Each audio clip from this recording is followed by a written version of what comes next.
go live, and then if I go here, they'll tell us if we're live. Live.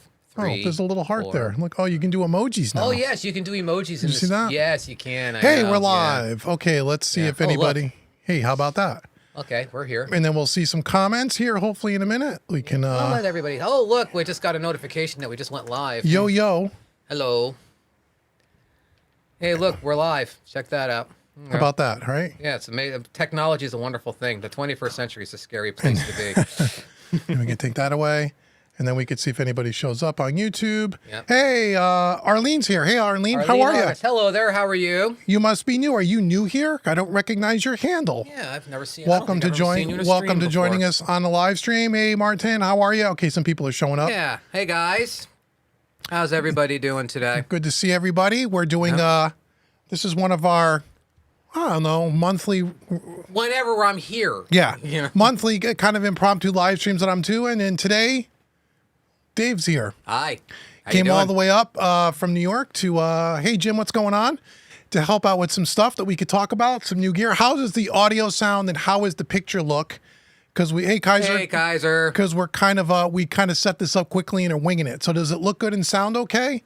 We can make some adjustments. If we need to, just let us know. I mean, don't worry, there's nothing we can do about our faces, but the rest of it we can do something about. So, Right. You know. I got notifications here too. Okay. Yeah, so it's all good. We're live. So let us know in the chat how it looks and how it sounds. And we understand that there's about a 30 to 45 second delay from when you hit your chat button till the time we see it. So everybody bear with that, okay? Yeah. It'll take a second because that's the YouTube thing. Thing either. Sound great. Thanks, Martin. Appreciate it. Thanks, bro. Martin. Appreciate it, sir. Awesome. So today we thought we would. I'm gonna make sure I'm looking at the screen. I should be looking at the camera. Yeah, really. Hi, Cameron. We're looking over here. I'm looking at myself, which is a scary thing. I mean, yes, I am that much of a narcissist that I'm looking at myself. Sounds on TV. excellent. Okay, great. So we'll make sure that we keep the. I'll keep the comments up on the screen there. So what we're doing today, or what we were doing today, is you might have seen the video. If you didn't, you should go watch it. That was it Friday, the NG leveler? Yeah, it was. No, Tuesday. The Tuesday. Today's Saturday, Tuesday's right? Videos. Yeah, Tuesday's video. So on Tuesday, the West Audio NG leveler video went live. Mm-hmm. You guys should you should have seen that. If you didn't see it, go see it. It's really cool. It's a really cool box. That video was recorded probably 3-4 weeks ago. Oh, easily. You just didn't see it till now. Yeah. So what we did today was, since that time, between the time we hooked it up and the time we did the video, I was using it in a mix. Or I was telling Dave, I said, I've been using the NG leveler on 3 mixes. On the buses. Yeah. And it's cool. Mm-hmm. It's really cool. Oh yeah.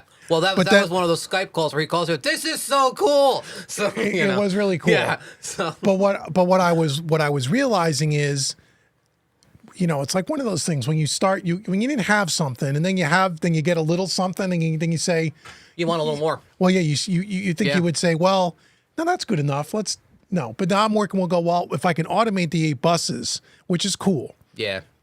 How do I automate? What if I want to automate 32 channels? All 32 channels, or any one single element? Not that you'd automate all 32 in a mix, but let's say you just wanted to automate the snare drum. Mm-hmm. And if the NG level is on the bus, you're only automating the entire drum kit. Right. Yeah. Right. Post processing. Mm-hmm. So now I started to think, well, what would happen if you hooked up 2 of these NG levels and took it off the buses and put them on the 32 long faders? Yeah. I said, gee, that'd be interesting. We ought to try that. So just like always, I give a call. This time I gave a call to our friends over at West Audio. You called them directly? I called them directly. Okay. They're the ones that loaned me the first one to do the review. Mm-hmm. And they loved the video that we did. And I told them I'm going to do more videos on it because a couple of you asked me about the plugin and to walk through the plugin a little bit more. Yep. And I said I would do that. And I said, hey, if you guys really like that video, how would you feel about sending me a second one? Mm-hmm. And we're going to put it on all 32 faders because I have not seen anybody on YouTube do that. No. I've only seen a couple of people use 1 NG leveler, but never 2 and never on a full console. Right. Usually they're doing it in the box and they have some outboard hardware, but they're not using a console, the videos that I've seen. Yeah. Yeah. Kind of like what you're doing at your studio. Yeah, basically my studio. Yeah, So you're using you know. hardware, but you're still mixing with the mouse for the most part. I'm in the box with just basically, mix bus anymore now. Yeah, but you know. nobody was doing the NG leveler across a console. Yeah. So I said, what would happen if we had 2 of these and we put them on all 32 faders? Yeah. How would that work? And would you guys send me another one and I'll do a bunch of videos? Me and Dave will set it all up. So they said, sure. They let me borrow another one for a while.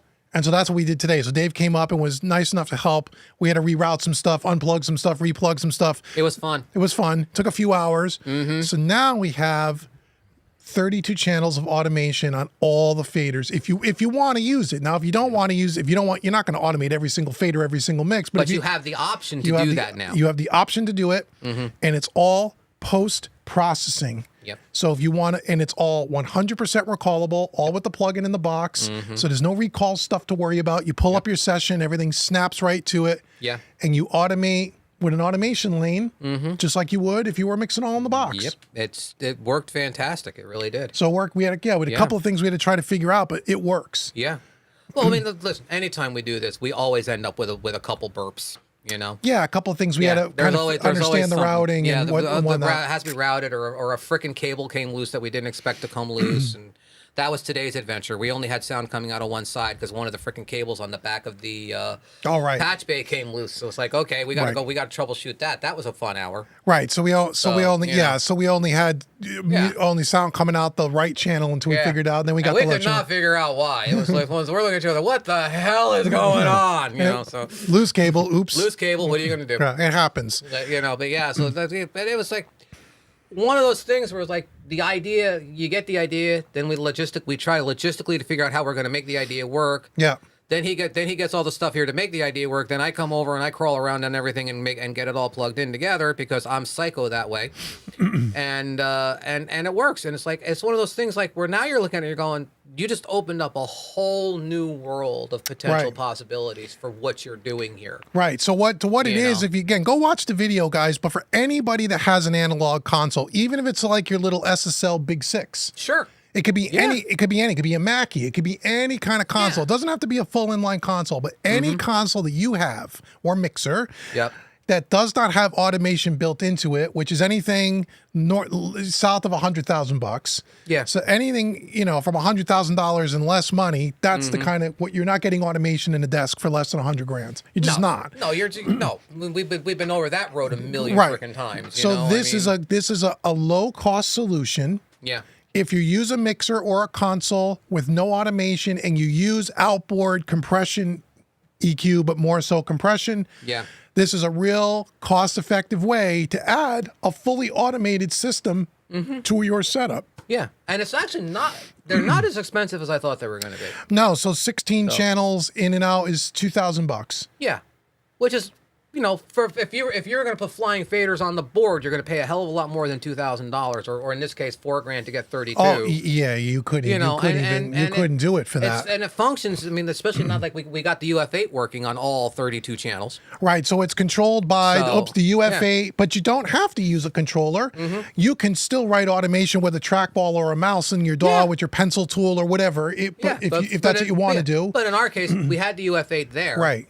So it's like, okay, can we make the UF8 work all 32 channels? And that was almost seamless how that went together, Right. So now you can ride automation on the UF8 across all 32 channels just by using the jog wheel and choosing the channel that you want. And it's all done in the plugin, which works really well. And the fact that it's touch sensitive too. It is touch sensitive. That's great too, because you don't have to click blah blah blah. You just get the channel up you want. Okay, this is channel 13. Grab the fader, pull, and you're automating. I mean, it's like it's so seamless. Yeah, you don't have to click on it with a mouse. You have there's no clicks involved. It's really nice. So it actually works really. I mean, it actually works really well. Shockingly well. We're like, wow, this is pretty seamless. Yeah. So it's almost like having 32 flying faders in front of you. It is having 32 flying faders in front of you. It really is. It really works well. Honestly, now the one thing that we figured out, again, after the video that you guys saw on Tuesday already was recorded, one of the things I said in that video, because at the time this is what we believed. Yeah. And this is what we do. When we learn, we come back and try to update and correct because we're learning as we're going. Yeah. When it was on the buses, I was saying in that video, the way you're going to mix on the bus is you're going to use the 0 dB button on the console and take the console fader out of the circuit, Right. and strictly use the faders on the NG level plugin, which works. Yes. And then I said in that video, there's really no reason to put them on all 32 channels, because then you're not mixing with faders on the console anymore. You're mixing with all faders in the box. And why would you Yeah. have a console if you weren't going to use the faders? Yeah, for But, sure. but what we learned was, or what we had just figured out was, that is not entirely true. What I said was true, but you don't have to do it that way. So what you can do, and what we're doing now, is we're not using 0 dB on the console at all. We're using all the faders. Yeah. And on the plugin, the NG level, you just leave everything at Unity. Use all your faders like you normally would. Yep. And you only touch the NG level faders when you want to automate something. Yep. If you're not automating, you don't need to do anything with the NG level or its plugin. Yeah. It just sits there and audio just goes in and out of it. It's like a Yeah. pass through. You don't even need to worry about it. Yeah. Well, the way we have it wired up too, so that everybody understands, is we have it wired up on the channel inserts. Okay. Right. So what it's doing is it's actually not even in the circuit unless you activate the channel insert on that channel. Right. So basically, like when you start a mix, all your inserts are out. You set your faders up and your panning and everything where you want it. Yep. And then you start working on your individual channels. If you want to automate this channel, you put your insert in, automate on that channel, and then it's locked in. Correct. Which is, but then you do have to keep that insert in from there on out. But Right. But like I said, so it's nice that it's not it's not affecting anything. You know what I mean? Hey, Jimmy. Hey Jimmy, and we also have it wired up so that it's post processing. So like we're coming out of the insert into the patch bay. So then you patch your hardware into the patch bay, and then the return from the patch bay goes to the NG leveler. So that when you're making your level changes in the automation, it's not affecting your compression or anything else that you're doing. Right. So if you get your bass compression set up the way you want it, now especially like if you're automating now, that fader's locked. You can't touch that fader again on the board. Right. So you get your compression and everything set up the way you want it. Yep. Then you automate it, so you're not changing the aspect of the compression or anything else. You're just Correct. changing the level coming through. Right. So the way the video that we did on Tuesday, the way I put up the diagram and showed it, that is correct. Exactly Yes. what Dave said. That diagrams, that video part of the video still holds true. The way it's wired is exactly the way he said it. I put it up on a diagram with pictures of the patch bay and whatnot. Yep. So that'll definitely work that way. But it makes more sense anyway, because for me, automation is the very last thing I do anyway. It's the very last thing I Pretty do. much, yeah. So the Yeah. faders on the board are locked in, and the very last thing I do is automate. Now, if you wanted to, after the fact, and say, oh crap, I want to move something on the board, well, you just delete the automation on that one lane and just re-automate that one track. Yeah, just rewrite your automation. Which Right. if you're any kind of a mixer anyway, you're writing automation 2 or 3 times anyway, because Right. you're always fine tuning everything. Right. Right. So it does work. So I mean, yeah, is it identical to if it was built into the console? Well, no, not exactly, but I mean, it's the next best thing. Yeah, but in all honesty, It's the next best thing. in all honesty, even on some of the more modern systems, the software, the ones that are built into the consoles, the just steps you have to go through to use flying fader automation on a console. It's like the older SSLs, won't even talk about that. What they have to go through to use flying fader. Oh yeah, it's way different. On the old 4000s, Yeah. it's like, oh my God, Yeah, I'm yeah. going to shoot myself by the time I'm ready to write the automation. Yeah, right. It's a process. Yeah, but even the ones they have now, it's still, there's a process you have to go through where with this setup, the plugin, it's really like, because you're going to have the plugin in your template all the time. It's always in the template. So basically, if you want to automate something, you just pull up the plugin, And just touch automate your it. fader, and you automate it. You press one button on the board, and you touch a fader, and you're automating. Right. I mean, it's insanely simple. It you is. know? Yeah, it really is. actually works pretty well. It's an ingenious product. It I'm really surprised is. they're the only ones that I've seen. There's only SSL used to make a box called the Sigma. Yeah, I remember which does that. the same thing, but they don't make it anymore. Yep. And when I first bought the console talking to SSL, because I considered getting one, they kind of said they don't support it anymore, and Yep. he didn't say whether Yeah. they were going to make an update to it. So that product's really kind of obsolete. Yeah. But that's the only other product I've heard of that does the same kind of thing. Yeah. Yeah. The same kind of thing. Yeah, and that's not even available anymore. So this, I mean, if you want, You have to buy it used. do it, yeah, if you want to do this, this is your option now. But Yeah, let's- if you want to buy something new. listen, everything I've ever seen West Audio make is excellent. Yeah, oh yeah. I mean, West Audio does not make a bad product. No. So I mean, does the NG lever only attenuate the incoming signal? Oh, sorry. Oh, you can. It gives you what 12 dB up and infinity down. Yes. Yeah, it gives you. I think it's 12 or 15 dB. Yeah, it gives you 12 or 15 dB up and infinity down. So you can definitely crank a signal up if you want to in that. Yeah, and there's know? there's two modes to the plugin, Martin, and I didn't show in the. I got to do a plugin video. Yeah. There's the fader mode with the white faders that you saw in the video, which is what we were using. But there's also there's a button on the plugin you can turn it into the trim mode. Yeah. All the faders turn red, and that is a much finer resolution fader that can be done in much smaller increments to really fine tune Yeah. the signal. If you wanted to do that, Now- I just haven't shown that yet. Now I know you were saying I don't know if this was in the video that you did, but you were saying too that the faders on the UF8 are incredibly sensitive. They are. So if you put it into trim mode, Yes. does it reduce that Yes. sensitivity to make it manageable? Yeah, so you can automate either one of the modes. You can automate the trim mode and have all 32 faders on trim mode. Yeah. And what all that really does is, so when you're touching the actual UF8 fader or any controller fader, Yeah. the fader that moves in the NG level plugin, you have a lot more resolution or a lot more throw. That's actually going to be that mode's going to be more helpful for you using the UF8. Yes, because if you only wanted to, let's say, ride something a half a dB, well, when you're in the regular white fader mode, Yeah. you just touch the fader and you barely got to move your hand and it's up yeah. a dB. Well, that just was messing with it before. As soon as I literally touched the fader and it was 3 dB down. Right. I'm like, it's just no, that's not what I want. Right. You So know? if you go into the trim mode of the plugin, that's a little bit better. Yeah. Unless your controller, and I don't know if that one does, unless it has a way in the software to change that. to change the resolution Yeah, of the and fader, it it might. might, yeah, because they've thought of everything else in that Yeah, thing. I didn't get that far to figure out whether that is Yeah. done or not. Okay. Because we're still trying to learn it. Yeah. But from a practical standpoint, it freaking works. It works amazingly well. It freaking works. It works So amazingly so well. it's it's the just- next best thing to having automation in the board. I Yeah. mean, really. Honestly, yeah. I mean, I personally, I kind of like it more, but that's just me. What's you know that? what I mean? Not having it in the board, because that way you have your faders and your automation separate.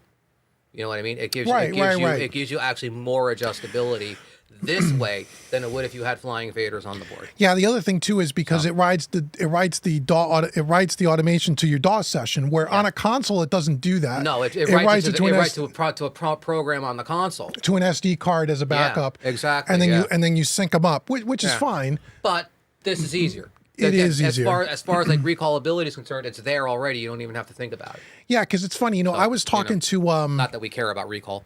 no, but I when I was talking to Sweetwater, I was talking to my sales guy. Hey, Nashville. Hey, Barry. What's up, buddy? Is that Barry? That's Barry Dydrick. Yep. Dude, my man, That's how Barry. are you? It's nice to meet you. Finally, I've been listening to enough of your music, so And your or wife- actually one song over and over and over and over and over again. And Laurie Cole is his better half. I have wife. I have one of her songs. You gave me the Yes. tracks to one of her songs for a live mix that we never Yep. got to. I will tell you that Barry, your wife can sing. Yeah, shit. We have. Dude. He gave us a whole album's worth of music. Yeah, dude, your wife can Yeah. sing, bro. My God, man. So when I was talking to my sales engineer, he has an API, a newer API with automation in the desk. Yeah. And we were talking about, I was asking about how does the automation work in the API? And he said, the one thing, he said he wished he knew, I guess at the time when he bought his, the NG leveler wasn't around or whatever, but Yeah. he said he likes the NG leveler concept better than in the board because what he says is, and I've never used one, because he has flying faders and you have the step motors in the fader on the API, he says sometimes could be a little jittery or janky because you got motors in there. Yeah, you're fighting the motor. He says it's not Yeah. nearly as smooth as, he said, like your Yeah. console where you have nothing in its path. Yeah. So I can see that. So he says, he goes, I wouldn't, because he said to me, because I'd much rather write it to the DAW than write it to the desk anyway. And I said, why is that? And he said, and he was saying for that reason. He said, because the motorized faders are cool. Yeah. And it is cool for recall when you bring up the session and all the faders snap to the position. But he said when you try to ride real small stuff like that, sometimes the fader can be a little wonky. Yeah, it's fighting you. Yeah, because the motor's fighting. And I never thought of that. Yeah, neither did I. But like even like on the stuff like on a fader port, that motorized Yeah, fader it's the too, same concept, right? It can have You have my condolences. No, it was good, man. Come on. I mean, how many freaking videos did we do with that song that was on the board? Going down, lots of them. We like all of the converter videos were done with that song. Yeah, it was pretty much. And then like except for we the had last one. At least that one day where we filmed 3 other videos in here too. It's like, yeah, we've done probably a good 20, almost 20 videos with that song. And then I did Bad for You was done on the Home Recording Made Easy channel. Yeah. And I used his wife's song. We used that a few times too. Catch Me. Yeah.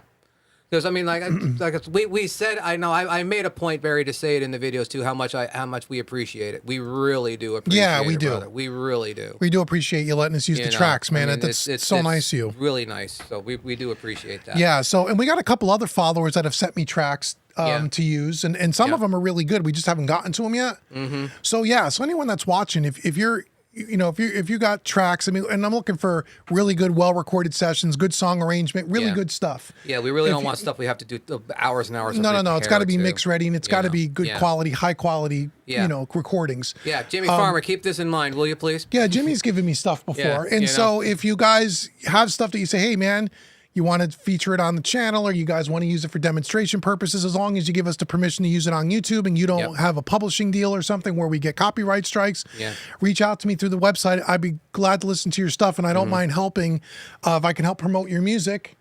Or your studio or whatever. I'm here to try to help you. Speaking of Jimmy Farmer, I want to represent for a second. Jimmy, I hope you're still here, bro. He was here a minute ago. Yeah, he's still up there. Yeah, Jimmy Farmer won a mixing contest this past week. Yeah, congratulations, man. Really did an amazing job. Michael White is an engineer who does some YouTube stuff too. Has a mixing school. Michael White's a heavy hitter. He's got like Grammys and everything, so he's a heavy hitter. He did a mixing contest. Gave us the tracks to mix. Jimmy won. Congratulations, Jimmy. I was awesome. So proud of you, my brother. Awesome. Did an amazing mix, and then I was second. Yep. So, if I had to lose to somebody, I'm glad it was you. I would have much rather win, of course, but for one too present vocal and one fibbulance in one verse, I would have beat your butt. But congratulations, my brother. I'm still very proud of you, man. Yeah, that was great, man. Good for you, man. Congratulations. So anyway, Kaiser brought up the plugin manager. Yep. Let's go there. No one's talking about the plugin manager. I updated all my plugins yesterday, much easier now than updating them before. Yeah, a manager does that for you, Oh, the SSL plugin manager. Yeah, they came up with a plugin manager so that you can download and update and install all your plugins with their manager program now instead of doing them all individually. Yeah, the reason why I'm not talking about it is you just taught me something I didn't even know about. You didn't even know about that, huh? Yeah, I saw it. I haven't installed it yet myself either. I haven't. But listen, I prefer a plugin manager. I mean, a lot of people complain. A lot of people bitch about plugin managers. I'm like, give me one, please. Yeah, it is much easier than that. Yeah, I agree. I like it too. Yeah, anytime there's a plugin manager where you can just download and update all your plugins. Yeah, it just makes because if my desktop is covered in, so it is what it is. Chris Wickham says, "Hey, how you doing, man? Good to see you. Thanks for being here. Appreciate it." Chris is the other session that you kind of heard this morning. That was Chris's. When we were testing out why we couldn't hear shit out of one side. Yeah. Okay. We only heard that for a second. Though, that was Chris's mix. So Chris has sent me some tracks, and we're going to use those soon. It's a good song. Thank you, Chris. And so we're going to soon. It'll come up soon. I just sorted out the session yesterday to listen to it. It sounds good. This is a client mix on here now, right? Yes. Yeah. So that's more important anyway. So there's a client mix on there now, and then we got a bunch of other stuff that's coming. So for the videos that are coming up on the channel, because like I said, the videos you're seeing this week are really recorded a month or so before. Or longer. So there's several videos that are coming up. We already got videos already scheduled out to pretty much Christmas at this point, without any new content yet. Yeah. And there'll be some new content. So next week there is one of your videos. I think that's the one where we're going over the null test and it's like a Okay. So that video next week is my science experiment. Yeah, that's like a 55-minute video, but it really, when you guys have some time, you really want to watch that video if you want to know about, you know, everyone asks about null tests and why does it matter or when does it matter. They always insist on it. Yeah, and in the box, Always. why does it matter in the box? Why doesn't it matter outside the box? When does it matter? When does it not matter? Anyway, and with the sound examples where you went in and looked at them so we could see what you're talking about. So that comes up next week. That's a good video. Thank you. Then the week after that we have I think we start the Burl B2 Bomber. Yeah, we got to get series. those videos up. Those are up. Those will come 3 weeks in a row, I believe. Part 1, part 2, part 3. So you guys will get all the files and everything for the Burl. Right. So that'll be done. After that, we have also the Neumann MT48. Those converter videos are done. Those are coming after that. There's 2 or 3 pieces of gear video in between that. We got the NG76. Did you ever the do a video on that? NG76 by West Audio. Yep. That video's been done. Nice. The BAE 1073 EQs. Those videos are done. There is also there's a couple other ones in there. No, there's all kinds of stuff. There's all kinds of video, all kinds of gear. So we got a bunch of it's a bunch of stuff. There's a whole list. It's already scheduled. And we were talking the other night about we're already coming up with a bunch of ideas for starting out with next year too. So we're all, Because what we record from this point forward pretty much starts in January. Yeah. Maybe the last week of December, like right around New Year's, and then goes right into next year. Yeah, I still kind of owe Alto that Bluey video that we haven't done yet. We have a video on the Bluey 500 series Bluey versus the full rack Bluey. Yep. So we have to do that before you sell it. Yeah, no, I'm not going to sell it right away. I know you're not going to sell it right away. So we got those videos to do. We got the tons. Then they got some. We're going to do some more mixing videos. You guys really like the.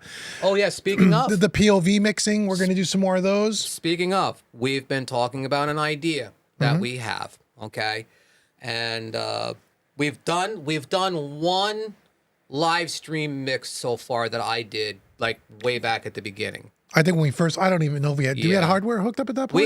We had the basic pile, just That was the basic one rack. pile. Yeah, 1 rack's worth. Yeah, That was a couple years ago. it was a long time ago. 2.5 years ago. Yeah, so we would honestly, I have not used the board all that much since then. You know what I mean? Like No, except for video, except for making demos. videos, I haven't done anything on He the hasn't board. really mixed on it. So yeah, so like That's we're coming next. Yeah. Yeah, so basically, like we want to try something of doing a live mix again, a live stream mix.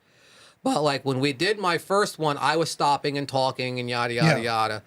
But because we've got a completely different setup in here, completely different camera setup and everything, it's going to take both of us. So basically, like one of us is mixing and the other one is doing switching and working the chat and all the rest of that stuff. All the camera changes and everything. So that like you're doing camera switching and so you're getting the different views and stuff. At the same time, like he's like him or I are either doing like just mixing, just working mixing. The other one is doing the camera switching, taking care of the chat and everything else. That's the kind of thing we want to try. Okay. Yeah. Well, it'll work. I So- mean, it'll basically be a live stream. One guy will be mixing and the other person will be off camera working the video, all the camera changes so you could see. Yep. Because now there's 2 extra camera angles that weren't here before. Yeah, the overhead, the other side. We got one. 2 sides We and have the a room handheld. mic. You have the handheld for the rack. All of that can be incorporated Yes, in. absolutely. You know what I mean? Yep, all of it can. So, but it's basically like one of your recorded POV videos, Just live. only live. Just live. You know, although I can't see wearing the hat thing if I was doing a mix. It's okay. You know, You but don't other have to. than that, you know. But there's all kinds of other cameras. Yeah.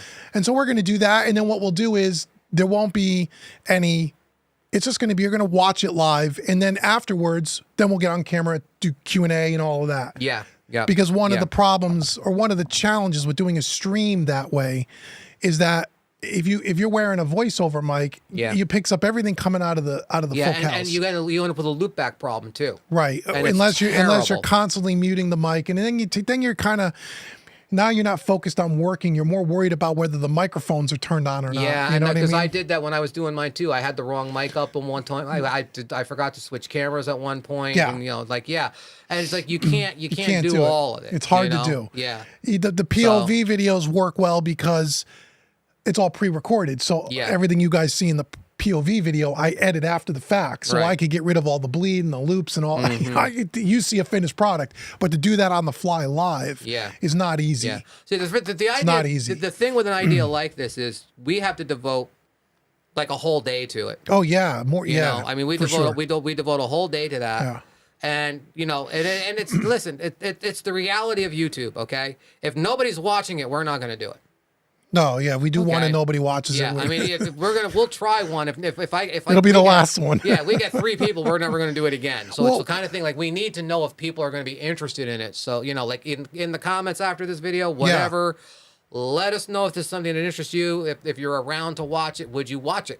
This is what we want to know. Yeah, okay? and we would promote it. We would advertise it a couple of weeks ahead of Yeah, time. Not absolutely. unlike these where we just jump on here and you don't know when we're coming. Yeah. You would know 2 or 3 weeks in advance when it was going to be. Yeah. Because you'd have to plan out your schedule. I got to plan out the availability of the console. Right. And so we would schedule it so people would know, and it would be recorded so you could watch it after the fact. Yeah, yeah. But we would like to, we'd like to get some people to watch it live or why do it? Because in all honesty, it's the engagement in the chat that's that's the best part of it. Yeah, You know what I mean? when you're So, asking questions, you yeah. want to know about stuff, and we Yeah. can help. Yeah, you know? exactly. So you know. So that'll happen. At least we're going to try. We're going to try it. That'll happen to be towards the end of this year, beginning of next year, Probably January. January. Yeah, I would say probably. And January. then the other thing that we have, which I talked about it in the last live stream when we were doing it on both channels, but it was just an idea. Now this has come to fruition. Is we talked about the cover song mixing challenge. Oh yes. Which was an idea that I came up with.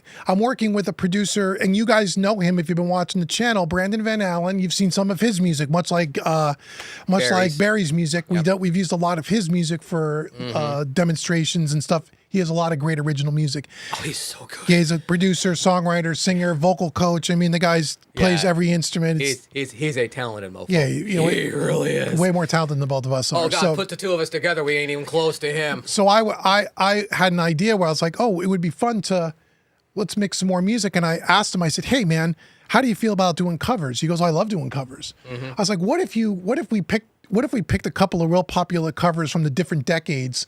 How quickly do you think you can cover one of these songs? We'll pick like a huge hit, like one that everybody knows, whether you like that particular artist or not. It doesn't matter. Yeah. You've heard it on the radio 10 billion times in your life. You will recognize the song immediately. Immediately. You know? may not like the song, but you know the song. Yeah. And so I said to him, how quickly can you cover these, and how accurate can you think you can get to the original, as far as can you make it sound, aside from the vocal, which is the only way you know it's not the original. Yeah. How I wanted to see how close could he get.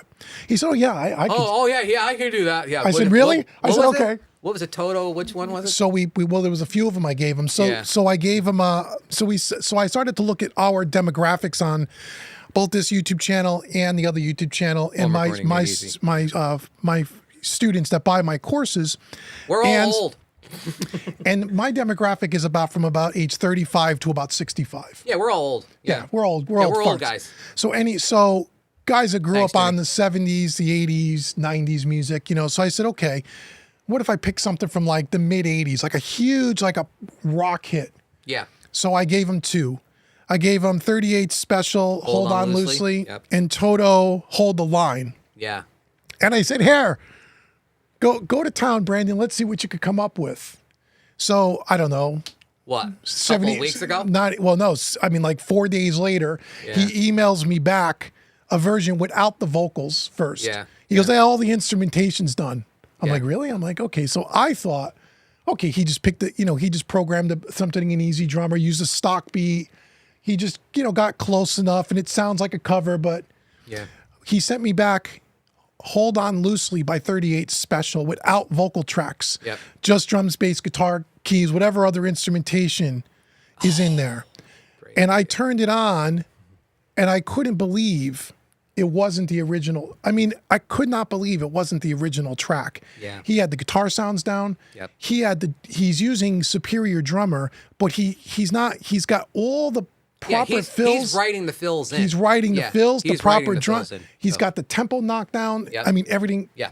He And killed I it. was like, holy crap. I'm Yeah. like, so he goes, okay, let me give me a couple of days. I'll knock out the vocals. So he sent me back the vocals, and obviously Yeah. he doesn't sound like the dude in 38 Special, but he's got a great voice. Yeah, yeah. And it's a wonderful rendition of the song. So I said, oh, this could be really cool. I said, I'd love to share this with people. We ought to try to put together some kind of a mixing challenge. Yeah. And that's where I came up with Cover Song Mixing Challenge. Yep. So then I said, well, we can just give away the multi-tracks and then have a bunch of people submit the mix, but then what? then what? Yeah. So and then what? I said, I wonder if I could get some sponsors to put together some cool prizes for us. So I reached out to a bunch of people, including Sweetwater. Of course. And in this particular one, Kit Plugins, who I've done a lot of work with, Yep. and said, hey guys, I got this idea. Would you guys be interested in maybe giving, maybe a gift card or a coupon to get a free plugin or something? Both of them thought it was a great idea. They said, we love this idea. Let's see what we can do. Yep. And I won't tell you now because you'll have to wait in a couple of weeks when you see the promo videos. But The prize pool's insane. So we got 3 really good prize pools of some really cool studio gear from Sweetwater, Yep.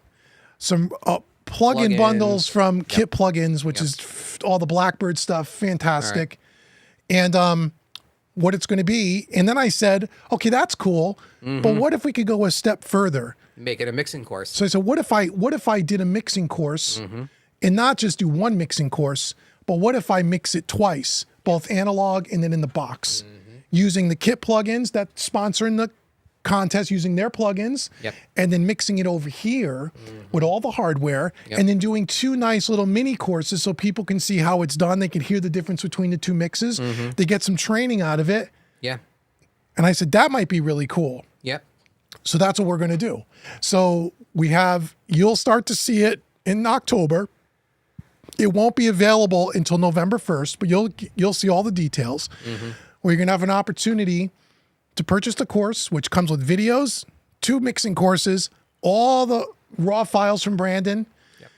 And when you purchase the course, you're automatically enrolled. Eligible. You're eligible for the contest. You send your mix in. We're going to give you like 3 or 4 weeks to mix the song. Yeah. And then you're going to have a chance. We're going to pick 3. We have prize top 3 winners. First, second, third. So not only the first prize, even the third place prize is over $500 worth I know. of stuff. I was like shocked when you told me what it was for third place. Third place is over $500 worth of stuff. Yeah. So we got first, second, third place winners, and we're going to try it. We're going to see if people dig it. The one detail you got to keep in mind with this is something that you do have to pay for to enter. Okay, this is a course. It's, well, you don't even have to enter. If you want to just buy the course and not enter the contest, you can. But it's a training course. To enter it, this is about right. a training course. Right. And yes, thank you, Jimmy. It is a training course, so you will have to pay for it to get into this. It's also only going to be available for a week. Right. So there's going to be, if you want in, you better get in. So there's going to be some rules around it. There's a whole web page you guys are going to be able to go and see, but it's going to be super affordable. It's going to be, it's not going to be like the hybrid mixing courses for people that want to know. It's not going to be $300-400. It's not like that. No. This is going to be less than $100 for the course. We're going to keep it super affordable. And you're going to get really 2 courses. You're going to get one of my courses at Home Recording Made Easy is $100. You're going to get 2 for the price of 1. Yep. Plus you get a chance to enter the contest and win, thousands of dollars worth of stuff. Yeah, a lot of good stuff. Okay. And you're going to get a chance to mix a really cool song. really cool renditions of some of the biggest hits. And if this one goes well, then we think we'll do one every quarter into 2024. Like every 3 months, maybe we'll do another one. And Brandon's already started to put together a list of tunes that might be really good from like the 70s, the 80s, the 90s. We're going to try to cover all the decades. We're going to cover the rock, pop, because Americana genres. Yeah, I will tell you, I heard one of Brandon's finished tracks. Yeah, you heard it today. Okay, I heard it today for the first time. And I'm just sitting here just with my mouth hanging open. I mean, I'm like, it's almost scary. I'm like, it's freaking scary how close he got it. Even though like you say, the vocals are the thing that's separated apart. Right, because he's not right. But he's still, he has the everything down, including like all the harmonies. All the harmonies. Dead on. Right. Like the guitar solo was note for note. The only critique for Brandon is, geez, Brandon, turn the goddamn reverbs down. Other than that, it's like, oh my god. But he likes reverb. He loves reverb apparently. Right. But I mean, like I'm just sitting here just mind blown. They're really good. He's a how talented good guy. that is. I mean, like Talented guy. if you didn't know it was somebody else until the vocal started, you would swear you were listening to the radio. Right. I'm like, okay, So, this guy's got it. He's you got know? it. So it's going to He's be. got it. We think it'll be a lot of fun. And Yeah. again, I wanted to.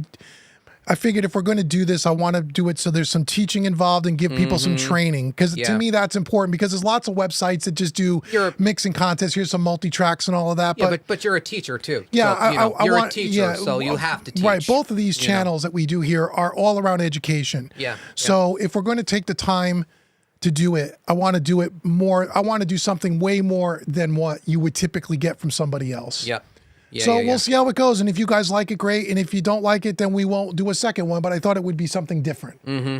Right? Yeah, I mean, it's definitely a different idea, that's for sure. So let's you get know. to some comments. So Barry says, showed Lori the replay. Showed the wife the replay. Oh, cool. Yeah, we'll get to work. Thanks, Barry. Yeah, well, It's not- it's like, yeah, like we got time. Yeah, I it's all told good. I told her if she does any more new music too, Yeah, let us know. I'm hearing you. I would be doing that. Scroll down. I gotta scroll down. I'm in. Let's see. Digi Sound Studio. You No, we could do this one. okay? Yep. Yeah. You're welcome, Kaiser. We still have more. We still have another one coming too. But Digi Sound go. Studio. You must be new here, which is cool. Hey, Welcome to the channel. welcome to the family, brother. We have gone through a couple of different things. But right now, David has a pair of Presonus 4848s for our primary A to D conversion, D to A conversion. Yep, ADD and DD. Yeah, and D to A at this Yep. point. We also have a Presonus Studio 2626 for monitor stuff, basically. But we've been using them for a couple of years now. We started out with a set of with 3 UAD X16s, and we actually did a series of videos that started this whole converter thing for us, of where we were comparing the sound of the UADs to the Presonuses, and there was not nearly enough of a difference to warrant the price difference. We sold the UADs, rolled them Yeah. into some other hardware. Yeah, most of what's over there. Yeah, most of it's over there. Put the Presonuses in there, and we've been happy with them ever since. So yeah, I mean, we are a channel, in case you are new here, that we are very skeptical about all the claims that people make about conversion. And the more we experiment and the more we study it and the more we investigate it, the more skeptical we become. Yeah. So if you have a good interface, A decent interface Yeah, get you by, go. yeah, does the converter make all that much of a difference? And so far, Not even remotely. not really. Not even remotely. So we've done enough of them, and if you go back and start watching all the archives, we've done 4 or 5 different brands, manufacturer brands, and there's still another one. As I said a few minutes ago, the Burls we've come in. Yeah, we did the UAD comparison Yep. before, and then we did a Dangerous Music, then we did a Rupert Neve, and we got a Burl coming, and we've got that Neumann dingus that with the excuse me the The mastering grade converters. the mastering grade converter. Oh, you must have no. You got to compare it to the mastering grade converter. Right, and yeah, right. okay, fine, whatever. And yeah. So we compared it. Yeah, we did compare it. we compared it. Took a minute, and we were done. You, Thank you. you'll see that video coming up sometime Took in a minute, November. now we're done. But so we've been and that's where the whole freaking null test video came from now, because Yes. every time you do any kind, and I get it, okay, like every time you do any kind of an audio comparison, everybody wants to do a null test, okay. And I do null tests. I'm the geeky one, so I do all the null testing and stuff like that in my studio, and and we've been saying all along. Here we're going down the rabbit hole again. We've been saying all along since we've been doing this that it's analog. Every time you run analog, anytime you run audio through all of this hardware, all of these capacitors and transformers, and Yep. it's always going to come out a little bit different. It's never going to sound the same twice. I mean, the differences are negligible, yes, but Yes. when Well, you put it's them up slight. against a null test, it's never going to null, because no two passes are going to sound the same. Right. So, but I've been doing them because people demand them. And then David said to me one day, and this is going to be in the video, but David said to me one day, he says, "What does a null test prove anyway?"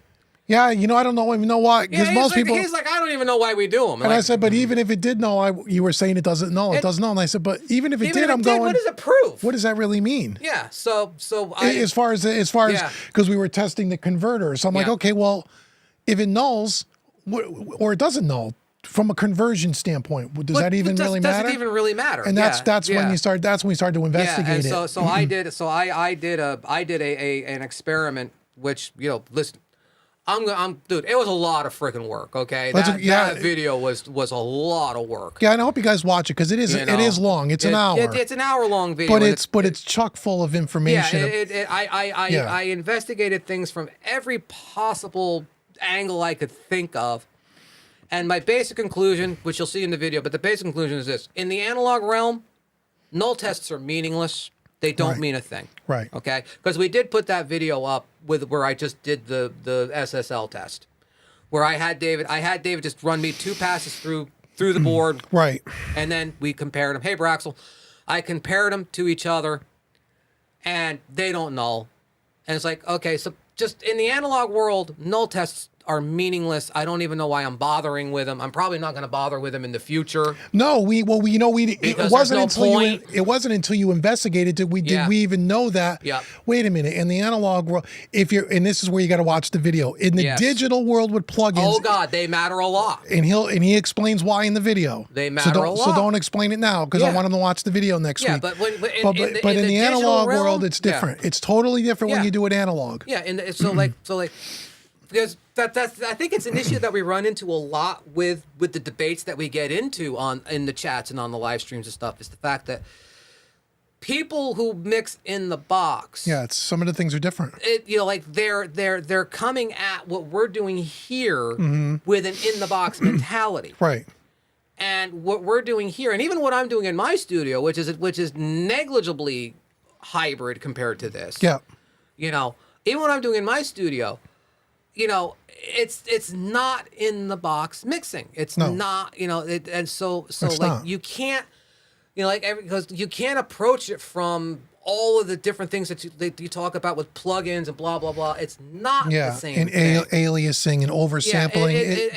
That's different. And don't get me started on sample rates Yeah, and bit rates. well, please. we're gonna do we're gonna do a video on that too because and I think it's just because I think we're scared of that video. no, well, you know what, I think because people are just curious. Like I said, the null tests, and that where a lot of folks would say when we were doing the converter test, one of the topics one of the things that came out of that was, hey, Sample rate. You really should be printing to a higher sample rate to Yeah. a separate computer. Yeah. and And that- at first we thought, well, that makes sense. That Why does would- make sense, doesn't it? More resolution, blah blah blah. until blah, blah. you go understand the whole thing around Yeah. that, and then you realize. Yeah, because you talk about another rabbit hole I went Right. down. Oh so my God. we're going to bring some video content around that for Yeah. people that want to know. Because again, when you're working all in the box, it's a different thing. Yep. It's a different thing. So we're going to get into that too. But because in the box, some of these rules apply. People don't realize that it's different when you get outside the box. When you come into this, it's different. the rules change. And we didn't even know that at first. No, we didn't even know that. And then I started, and then like I said, I watched a bunch of videos. I read a bunch of freaking scientific papers. I talked to a couple YouTube guys that know a hell of a lot more about it than I did. Yeah. And you know, the basic conclusion that we all came down to at the end was the analog realm is the analog realm. Right. It's different. It's a different world. Your requirements are different. The rules are different. They're way different. The science is different It over is. here than it is in the box. And so, like I said, and again, that's a video that we need to do. That's going to be a hard video to make. It's a hard video to do because we want That's it. gonna be so hard. It's a lot of information. And it's very, very esoteric. Yeah, and so information. in order to present it in a way so the average person who's not an engineer, just a musician I'm or not an engineer. no, but I mean doesn't You have know? an but doesn't. We got to be able to convey it in very layman's terms to make it simple for everyone to understand. Yeah, and because even know, that too, and like that- even just getting into it. Right. Once you start, you know, hey, I felt like I was back in college. You know what I Yeah, mean? when you know, the first class, learning all the definitions of all the terminology you're about to use. Right. Now all of a sudden I understand it way more than I ever thought I would. Right. So we got to figure out a You way know, to so I've got to be able to communicate this right in a way that makes sense. That makes sense, and also in a way that goes A to B to C to D without jumping all over the place and Right. making it a just convoluted, jumbled Right. mess. So people could just really You get know? it and understand Yeah, it, and, and- so you'll know what when it matters, when it doesn't matter, Yeah, and what it really means. and what does it really mean. You know, because that's the other rate too. It's like the amount of just pure disinformation Oh yeah, it's unbelievable. that's out there about sample rates and bit rates. It's ridiculous Yeah, what people think, and you've got experts out there, air quote experts. Hi, Jimmy. Yeah. Air quote experts out there that are going on videos and making videos about things, and they are just completely wrong. Right. About just not even their conclusion is wrong. Right. But the basic premise is wrong to Right. begin with. Yeah, and so And it's like, hard. It is. It's really, really hard. And honestly, I don't want to become a Mythbuster. Okay, I Well- don't want to become an audio Mythbuster. No, but we also want to make sure when we give information that we're trying to do it in the most accurate way possible. We don't want to be a source of that misinformation. Yeah, no, we don't want to be another. We don't want to add to the conduit of misinformation. Yeah, so you know? that's why some of these things take time for us to. Yeah. How are we going to do it? Yeah. Are we sure we really understand it? Who have we talked to? Yep. Do we know that they know what they're talking about? So we're really, that's why some of these videos that we talk about take a long time to come out. Yeah, for ages to come Because out, we got to you make know? sure that when we tell you something that we know it's accurate. Yeah. Because we want, and that helps you guys when you go make gear purchases and stuff like Yeah. the converter. Does it really matter? Yep. I mean, that's know? that's the final conclusion comes down to with that one too is, if you have a decent interface, Your converter really doesn't. go mix, Your go record. Your converters are good enough Yeah, today. go record, go mix. Don't even right. think about it anymore. Right. Don't go down the rabbit hole of it. Get yourself a decent interface and go work. Right. Make music. That's right. As at the end of the day, even like with all the time that we spend here configuring, and I do in my own studio too. It's all about getting to do the work. Right. Like getting to make the music, getting to Right. to produce something. Right. At what point are you just Are you just yeah. doing stuff for the sake of doing stuff? Which is where I am or, now. or buying shit for the sake of buying which it. is where I am now. Right, And this is another video idea I'd like a little bit of feedback on if anybody's still listening to me prattle on over here. We just, long story short, or long story long, depending, because you know me. I have my studio has grown exponentially over the past couple years, Yep. based upon what I've learned how to do here and things that I wanted there and stuff like that. And we recently had a power outage at my house. We were down for a couple of days. And when you're down, that whole pile of stuff just becomes useless, Yeah. And so I'm sitting in my studio one day in the dark looking at this pile of stuff that I have accumulated. And I started questioning myself about why did I let it get to this point? You know what I mean? Like there's a lot of stuff in there that I really don't use or I don't use often enough, and Yep. and I just so I'm starting basically like a whole reevaluation of what I need my studio to be. Not want it to be, what I need it to Right. be. You know what I mean? So like what I'm thinking about doing is I'm thinking about doing a short video series of, let's just call it like reevaluating hybrid. Okay. Where I want to like do I want to do another studio tour video more or less and just like walk you through what I have now, what my plans were for the future, because there's Right. empty spaces, what my plans were for the future, and where I'm at now with the reevaluation. And there's other motivations to reevaluation too, because I just this has been a tumultuous year for me on the professional front, and I took a bit of a pay cut on a job change I made, and so now I'm starting to realize that I can't spend it the way I was spending it. Right.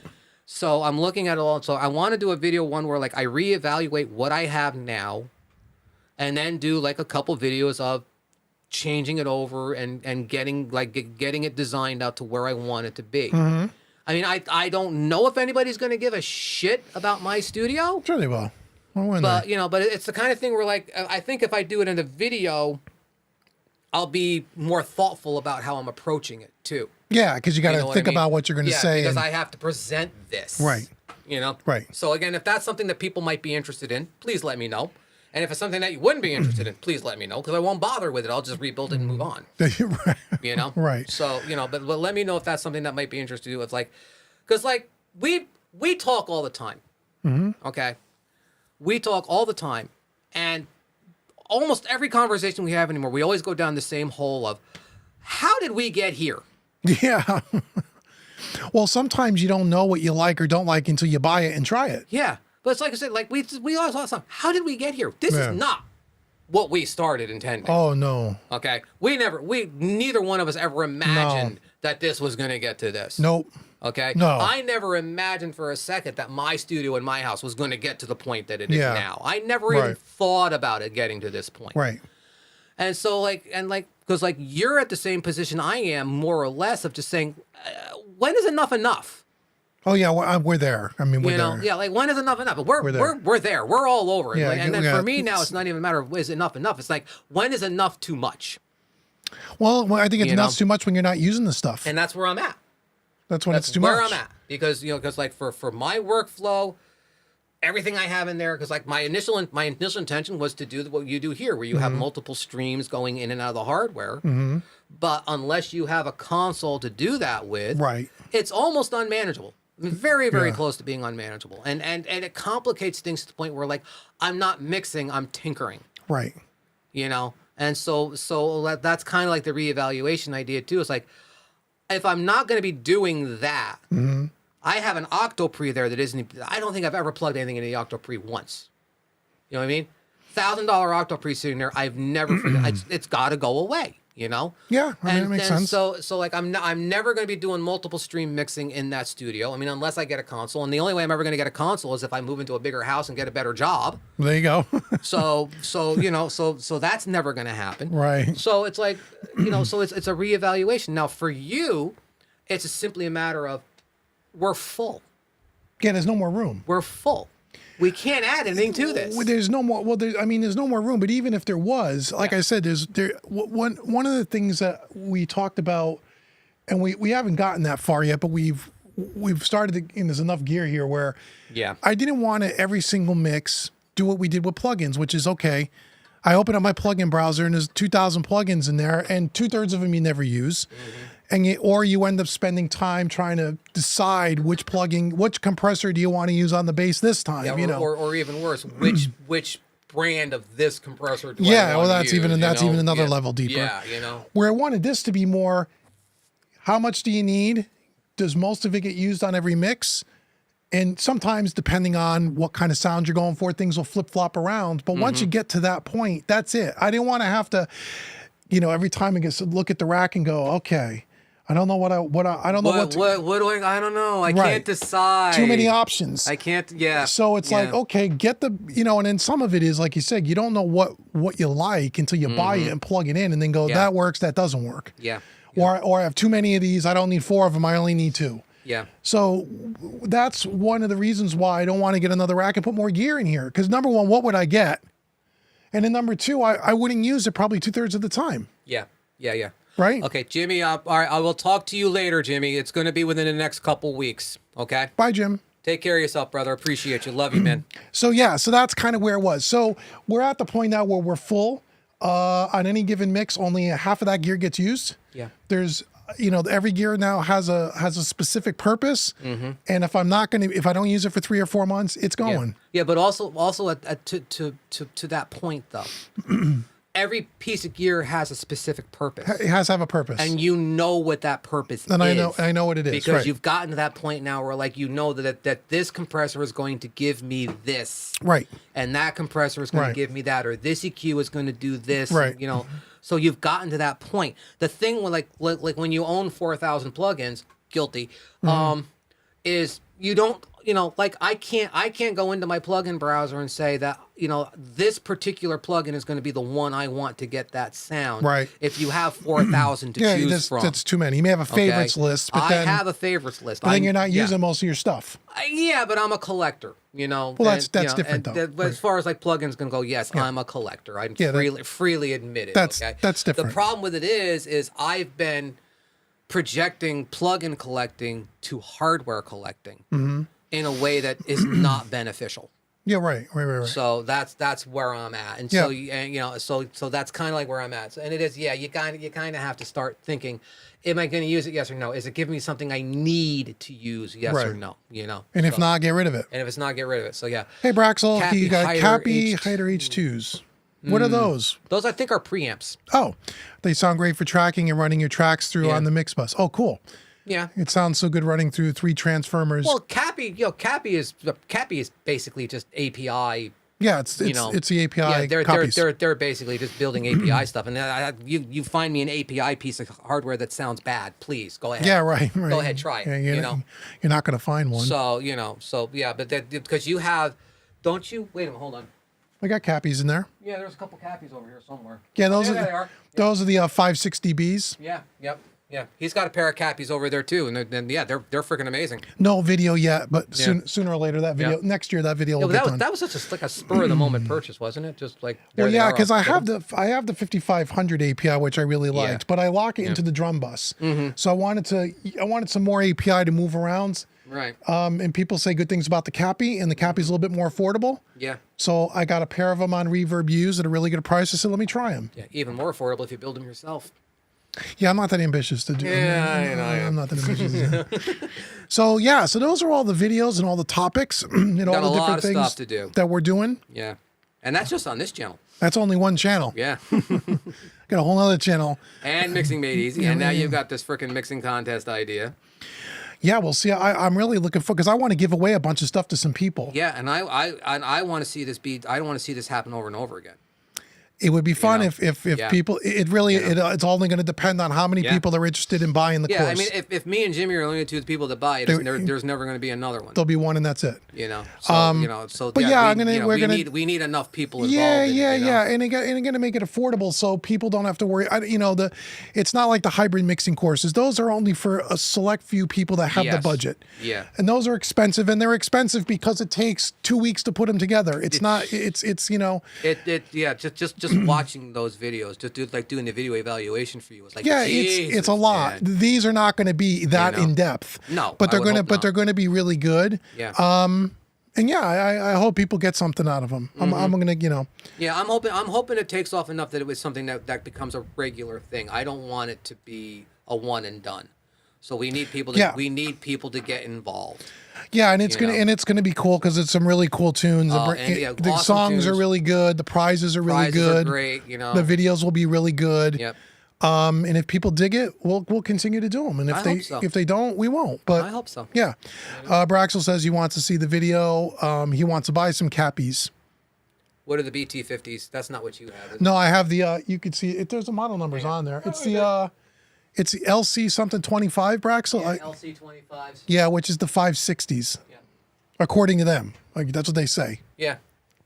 They should have done it as a freaking slider instead of the knobs. They don't, though, yeah. You know. I mean, Yeah. you know, if you're gonna build a 560, build a 560. But it's got a big transformer in there Yeah. for sure. Is that Serpent 500? No experience with the Serpent 500, Braxel. None. Never tried it. Don't know. Yeah, I don't know. I don't. I mean, listen, we're both SSL guys, dude. I mean, like he's got the console compressor. I've got the 500 series compressor. I have the Warm Audio Bus compressor, which is good. He's got the West Audio Dione, which you could put that up against an SSL all day long, and I've heard good things about the Serpent, but honestly, a bus compressor is a bus compressor is a bus compressor in a lot of ways. Yeah, is a serpent it's a serpent a VCA? I mean, especially if it's basically an SSL. Oh, it is. Okay. Yeah, it's- Well, I'm sure it's probably good. So I mean, but it's like sure it's good. it's a VCA bus compressor. If you mix through it, it's doing its thing. You know Yeah. what I mean? So if you get the TK audio, or you get the Serpent, or you get this SSL, or whatever, you're mixing through it anyway. Yeah. So as long as it's doing its compression thing, as long as it's giving that bus loop, you're done. You know Yep. what I mean? Yep. I'm trying not to get so hung up on that brand thing. You know what I mean? If it does the job, it does the job. If it's an SSL or a warm audio or whatever, if it does the job, it does the job. If you like the way it sounds, you like the way it sounds. So yeah. So, none of it's bad Yeah, stuff. and besides that, hey, if it sounds good, Yeah. it is good. So So if you guys have any other, I don't know how many people you have watching. Yeah, I'm gonna what go do we back got here. anyway? 24. Cool. Oh wow. Oh. More than I thought we would have. Yeah, the comments come through about a few Yeah, seconds they're delayed. definitely behind. Yeah. A few seconds behind there. Yeah. Yeah. So. Another big news that the PreSonus has put out their version Studio One 6.5 this week, Did they? which has the Dolby Atmos renderer built in now. Yep. So now they're doing they have their whole integrated surround Dolby Atmos, so you don't have to do third-party plug-in thing, Right. which looks really Right. cool. Yep. But I haven't played with it. There's a bunch of video. If you go search YouTube, everyone's got a video. Actually, someone has asked me to do some of the promo videos, and I just politely declined because I told them I really wasn't into Dolby. Yeah. But I looked at it. It is cool. Yeah. I will say that. I always say this. PreSonus Studio One, they constantly, every 6 months, they're coming out with another, and they're really adding some update. really Major cool updates. stuff into Yeah. so Yep. they're trying to future-proof themselves. Which is what they should be and, doing. And there are Yeah. people that are going to You know? be into the Dolby thing, and the fact that the only other DAW that I know of that had the Dolby integrated was Cubase. The fact that they came out with it just like that, Yeah. within 6 months, Yep. Yeah. it's pretty cool. Dove right into it. Yeah, put Braxel's comment up there for a Which second. one? Which one? Really love the 260 VU. Put that up there for a second. This one. It's a good problem to have. On drums, it's so hard to decide between the two. It's a good problem to have. You know? Hello, Rusty Hey, Notes. Rusty How are Notes you? TV. How are you? Yep. Good to see you, my friend. Kaiser has the SSL6. I knew that. Yeah, we've talked about that before with Kaiser. Yep. Yep, the I mean, SSL. anything with a bus compressor in it. You know, I mean, you're rolling here. Yeah, the SSL Big Six has like just a mini version of the G series, right? It's like a stripped down version of it. Yeah. It's like a base one. Which piece here do you think is being made or Robinson Legend piece like 1176 West Audio NG? I agree with the NG Audio bus comp. That's basically just a really extended version of the SSL bus comp with a lot of extra capabilities. It sounds amazing, and yes, that is one of my desert island pieces of gear. You know. What's rival legendary pieces? I mean, here's the thing though, Chris. Nobody's innovating right now. Okay? There's not like a piece of gear coming out that completely rewrites the book. You know what I'm saying? There's nothing innovative coming out. Everybody is just coming out with their version of this or their version of that. I mean, listen, Audioscape is making a hell of a living building replicas, reproductions, whatever you want to call it, of classic studio gear. Because that's what people want. Because it's what people want. Nobody's really innovating studio gear right now because everybody wants the old stuff. Yeah, unless you So- like some of the West Audio stuff, like he says, the NG bus because it's digitally recallable and controlled. That's not reinventing the compressor, but it's adding something. Yeah. You know, digitally controlled, Yep. fully analog path. Yeah, because like that. That's a huge innovation. That NG76 is a very innovative piece as far as Yes. controlling is concerned. Right. But at the end of the day, it's an 1176 compressor. Well, it's actually no, not that one. You gotta watch the video. Okay, fine. So that Get it up so I can see it. I think Chris and West Audio is in some of their gear. Not that there's other companies that are, and I'm only familiar with West Audio, but like the NG76 you mentioned, yes, it's an 1176 blackface, but it's got Rev G, Rev F. It's got a mode that's just for saturation that you don't even use the Yeah. compressor with tubes in it. Yeah. So it's got the parallel thing. So it's got. And it's all digitally controlled. Yeah. So they took a classic piece and then they just said, well, let's add a bunch of stuff on top of it to Yep. give you more flexibility. Yeah. But in its rarest forms, it's a FET style. It's a FET 1176 compressor. That sounds good. Yeah, exactly right. Because that's my point, though. Yeah. Okay? So it's more flexible than a real 1176. It's not like a whole new compressor topography is on its way. No. You know what I mean? No. That's kind of like what I'm when he's like, which piece of gear do you think is being made now a rival legendary piece? Well, most of the gear being made now is in some way emulating the Yeah. classic pieces of gear. Yeah. So I mean, I would love to. Nobody. Yeah, I mean, like in the synth world, there's all kinds of crap going on that's new. But in this world, Yeah, not really. not really anything. Nothing innovative is going on right now. So I don't know. That's where I come Will anything, surpass things like the LA2 1176 Pultec? from. I don't know. I mean, Yeah. Who knows? Hard to say. maybe, Could be. but not that I'm aware of. I haven't seen anything. You know, Rusty says, I'm super good. Went to visit my soon-to-be puppy today. Oh, cool. Buso Also- desk, huh? Getting a booth. Also waiting for the You're having Busco you're having that custom built, huh? Good for you, man. custom build. Oh, cool, man. Oh, hold all your UC1, SSL. UFH, UF1. Yeah, man. That's Nice. Yeah. You're gonna be Nice. Do you have a YouTube channel? You got to put something up on that. If you do, got to see that. You know. Yeah, Martin's right. Stam Audio. Yeah, Stam Audio Yeah. does some interesting things, but Yeah. but then again too, like, listen, I have a freaking VLA2, which is a freaking optical compressor with a tube power with a tube Yeah. output section. Yeah. You know what I mean? Yep. You took an optical, put a tube output section on it. I mean, it's still an optical compressor. Yeah. You know. Yep. So this is the point I'm trying to make. Steve says those Cranborn. Okay. I will those, say that the harmonic EQ idea those, is cool. Cranborn, right? Cranborn, yeah. That is a pretty cool idea. It's, how innovative is it? I don't know. I haven't heard it yet. But I know it's kind of like on my wish list of things I Yeah. was thinking about getting, but I never use an outboard EQ. So what's the point? Yeah. You know what I mean? So there may be some. I'm sure there'll be some stuff to come around, but Yeah. I mean, like I said, but like I say, innovation in this realm. If you only have one 500 series rack, what would be your mix of modules? Ooh. where's Wow, that? I don't like oh, that you skipped, question. You skipped over his. Oh, what did I miss her? Gotta go back, Chris. Well, yeah, the distressor is, but still, again, the distressor is. That's been around since the early 90s. Yeah, but it's also Or late 90s. it's a VCA compressor with extra capabilities added to it. Yeah, essentially. super You know what I mean? flexible. Yeah, super flexible VCA compressor. Yes. Okay. So yeah, I mean, but again, too, the distressor is its own thing. Mm-hmm. Like when you talk compressor, like 1176, LA2A, distressor comes Yeah. into that conversation. Yeah, yeah. It just you hasn't know? been around as long. But yeah. Exactly, But it's been yeah. around since the 90s. Yeah. Right. Okay, so Braxel. I don't like this question. This is a question that what is it? If I have one 500 series rack, what am I going to put in it? Well, I'm going to put an SSL bus compressor in it. Okay. Well, it depends on if you're recording or mixing or both. Yeah, it does. That's true too. Because if you're recording, then you're going to want a couple preamps in there. Preamps for sure. You're going to want a couple compressors in there, Yep. and you're going to want some EQs EQ maybe? in there. Okay, for me in my workflow in my studio, it's going to be my mix. It's going to be my mix bus chain. Mm-hmm. That's what it's going to be. It's going to be It's going to be some kind of an EQ. For me, it's the ultraviolet EQ. Yep. It's going to be a bus compressor. It's going to be the tape emulators, and it's going to be the big knob, the SPL big knob. The big knob. which yep. is what I have. That's what you have, right? You know, so it's like, yeah, if you're gonna limit me to one, and for what I do, that's what it's gonna be. Period. Yeah. So, You know? so if you have a 10 space rack, that takes up about half the rack, right? Two, Yeah, four, that's eight modules. and then a couple of preamps for I recording. always, and even the two, like, because I wash my mixes through a preamp. Yeah. So yeah, I'm gonna have a pair of preamps in front of the whole pile. So I'm gonna have two preamps, the ultraviolet EQ, the bus compressor, the 542 amp tape emulators, the SPL big knob, and out the door go. That's 10 spaces. It's full. I'm done. There you go. Okay. That's and a it's good- actually what's nice about it is that's the rack I have. That's a good enough answer, right? So I don't.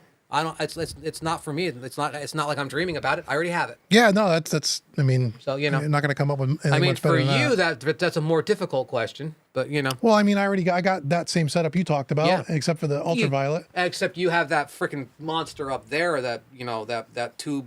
EQ Oh, the Empress monster. EQ. Yeah. That's But stupid EQ. yeah. But that's not 500 rack though. no, but that's also. He was saying 500 rack. I would put an extra rack in there just to put that thing in there. That thing's awesome. Yeah. That's the best, one of the best EQs I've ever heard. Yeah. You know what? Would be really cool. Would be would be a really cool mix bus setup. Would be the Empress EQ, and Yep. and the NG bus compressor. That's yeah. Those two. Yeah. Those two would be a killer bus. Yeah. Mix bus, but also an extremely expensive. Yeah, and it's Mixed not bus. and it's not 500 rack. Yeah. Exactly. Yeah. So that's full rack gear. Yeah. Yeah. But the NG bus compressor is more flexible than the SSL Yeah, compressor. and the NG, like I said, that for me is a Desert Island piece of gear. It takes up way too much real estate for me, and it's way too expensive for me. Yeah, it's expensive too. But like if I had if I had the resources for it, I would have one of those because it is that freaking good. Yeah, I love it. It is that good. Yeah, I use it. It's on every drum bus Yeah, I ever it is mix. that good. It's one of those I just lock it there and leave it Yep. alone. Like I said, that would be a killer mix bus though. Yeah, Yeah. yeah, That would be a killer mix bus. yeah. So Yeah, so yeah, that's cool, man. What do you got? Anything else you guys got? Let's see how many how long people. have we been on here anyway? 26, about an hour and 15 minutes or Is it so. really already? Well, time flies when you're having fun. Yeah. So it's good to have a partner here for a live stream because Yeah. I've been doing them pretty much Well, alone. it's been, like I said, it's been such a year for me to even find the days to get out here a bit Yeah. difficult too. I mean, I am really looking forward to putting 2023 in the rearview mirror. it's coming. I really am. It's coming. Rusty says we normally say SSL is edgy, aggressive, thrashy, etc. Neve is fat, warm, and round. What feeling of sound or Sound would you like a Your company company- to capture that we don't have right now? Again, I mean, it's a use case thing. You know what I mean? Like what do you need this mix to sound like, or what do you need this track to sound like? Yeah, I guess if you were going to come know? up with a piece of gear, it would be something that kind of, like you said, a piece that encapsulated, like, at the flip of a button or a series of switches to go from non-transformer to transformer, to go from the SSL sound to the Neve sound to the AP, the three big ones, Yeah. all in a box. Yeah, yeah, Now, if you could come up with that, now maybe there's something out there like that, I don't know. But if you could come up with that, like, yeah. you know what I mean? Yeah, I do exactly know what That you mean. that would be, you it know? wouldn't, again, it wouldn't be reinventing the wheel, but it would be putting all three flavors in one, Yeah. in a piece of gear. If you could come up with a box that you could switch A, B to C, Something you know, like that. Yeah, that would be pretty cool. But like, what sound would I like a company to capture that we don't have? I don't know. You know, and it's funny because I don't say I think the opposite. SSL to me is not edgy and aggressive. To me, No. Neve is edgy and aggressive. And to me, SSL always seems a little on the warmer side to me, to me, as far as like a bus compression type of thing is concerned, or even a console. yeah. I mean, to me, the Neve to me is always all about that wide open top end. Yeah, You well, know? and because you're dealing Yeah. with transform. Well, I mean, that's Yeah. where the worth comes from. But you get some of the edge and some of the power from the transformers. But like I say, to me, Neve is always about that wide open top end. Yeah. And SSL is always more about, especially through the bus compressor, is always about that tight, controlled, but very prominent low end. Yeah, and You the, know, and the top end whereas- is not. It's not sizzly. It's more warm and rounded. Yeah. Whereas API Smooth, maybe. API is all about the mid range. You know what I mean? Yeah. Yeah. The API is all about mid range to me. So yeah, I don't know. So, I mean, like, yeah. okay. I'll tell you what, Rossi. This is what I want. I want somebody to come up with something that has the warm, tight, controlled low end of an SSL, the mid range of an API, and the top end of a Neve. Yeah. Come out with that and let me know. Okay. Yeah, in a console, and that'll be a $500,000 desk. Yeah. We'll sell everything. You know. See, so you think entertaining a Rupert Neve designed master bus transformer is a good or bad idea? Well, It depends on what you need, Braxel. It depends on what you need. I mean, having transformers on your bus is not a bad thing. Well, I mean, I think he's talking more about the converter box that we tested. Let me know if I'm wrong on here, but I'm going to assume you're talking about you're talking about the converter box we tested, or whatever. I don't know if they have a transformer, whatever. I think putting transformers anywhere in a mix in a hybrid situation is a great idea, because as I've said a million times on these things, when you run audio through a mile of copper wire wrapped around an iron core, it just sounds better. It's got a sound. Period. It's got a sound to it. So, It just does. adding a transformer to your master bus, but like I said, again, it's all about what your use case is. Yeah. What do you need it to do? So if you were doing master bus, Braxel, I would try to find a box where you could take the transformer circuit in and out. Yeah. For flexibility reasons. Like the SSL Fusion. Like the Fusion. Like the Fusion. I'm going to have one for sale, by the way. Or if you really wanted a transformer box for your master bus, go get that what's a black box? Yeah, the HG2 black box, Which has a couple of different tube circuits and transformer circuits. it's got all kinds of I don't know crap I don't in know it, the pentode and triode or Yeah. I used their plugin. I thought was really good, and they say the hardware blows the plugin away. I don't know if that's true because I've never done it. But they've said, yeah. But that's like a 3 or 4 spacer. It's a big one, and it's expensive. It's expensive. Yeah, it's a big one and it's expensive. But you can mess around with the flavors of tubes and transformers, so you could get some flexibility in there, which might be kind of cool, right? Okay, let's scroll up a little bit. We missed a few here. Okay. That was that one. Have you tried the new shirt? I was just telling Dave about that today. He did not hear about that until today. No, I think I might have heard about it, but I haven't even seen it. It basically looks like an SM7 with a couple knobs on the back. Is essentially what it looks like. Right, because they're saying it takes away the cloud lift. Yeah, it basically puts the preamp in the microphone instead of having a separate, which is a great idea. Good idea that they did it. Yeah. I'm sure it'll be fantastic. But if you already have an SM7 being a cloud lifter, you don't need it. You're already there. Or if you have an interface like what we're using right now for this SM7B is a Rode interface, and there's no cloud lift on this. Yeah, you're using the Procaster interface. And it works. It's fine. It works fine. But I have cloud lifts too. But I haven't seen it. But that is cool. Yeah. Because that is one of the drags of an SM7B. Yeah, well, even too like I have the Rode Procaster mic, and that needs a lifter on it too. Oh, it does. That has to have a lifter. Yeah. Because without it, like on my DBX, I had the gain turned almost all the way up on that. Oh. So I put a lifter on it, and now it's up around 11 o'clock. Yeah, so if you have a box that has Yeah. a lot of gain in it, but it gets noisy. Yeah, it did. It was getting. Yeah, it, well, it was, yeah, it but was that's little- only a $200 box. I mean, that- yeah, it's a little crunchy. Yeah, if you had a real nice preamp on it, then you wouldn't need it. But for yeah. a freaking voiceover mic, No, it's but all for like, for doing yeah, YouTube and stuff, you're you know. fine. Rusty's Thank you, Paul. Rusty's mad at me now. Oh, I got to go up there. Okay, nope. That's the one we already did. He's got one further down. We We have to go normally look at oh, again. okay, cool. Live Louder Relaxer, than thank you. lift off? Louder and lift off Silver Bullet. That's the one they just did the plug-in on, right? Yeah. What is that silver bullet lift off? It's like a master. It's like a mixed bus processor kind of a thing with the Oh. transformers and everything in it. Yeah, it kind of does that same thing. Steve has Neve API. Can add a third flavor, which does default comes with SSL. Yeah, but Yeah. it's the big three: Neve, API, SSL. You know, I mean, it's what everybody. You know, Yeah, it's unless gonna be you're- one of those three. unless you're like into EMI or Yeah, that whatever. kind of stuff. So here's Rusty. Really, to me, Neve feels more scoop, warm, shiny. Well, SSL gives more of aggressive mid-range, works great. API's been more aggressive. Yeah, but you know what we say on this channel all the time, Rusty? That's fair. Everybody hears things Yeah. differently. You hear what you hear. We hear what we Yeah, hear. and if you categorize it that way, that's cool. That's it. It's all good. It's at the end of the day. Does it sound good? That's Hey, it. Well, what I think we would all agree on is they're three completely different sounds. Yes, I would have to agree with that. Now, how yes. you would describe that, I guess, to each their own, right? Yeah, but like I say, at the But end. Neve is great. I mean, yeah, well, Yeah. again, but then again, I've never really worked on a Neve console. So when we're talking about, I got some Neve gear, Yeah. but I've never worked on an old Neve console. But I've worked on SSL, so I'm only familiar with the SSL sounds. Yeah. But I know, you have having a few API type pieces in the pile over here yeah, too. and I've never has worked. a sound. Yeah, and I've never worked on an API Yeah, console. has a sound. You So know? I don't know about the yeah. console end of But it. like I said, I'm sure they're great. Yeah, but they you know? but the whole thing too is like, okay, this is the sound it has. You have these things called EQ knobs.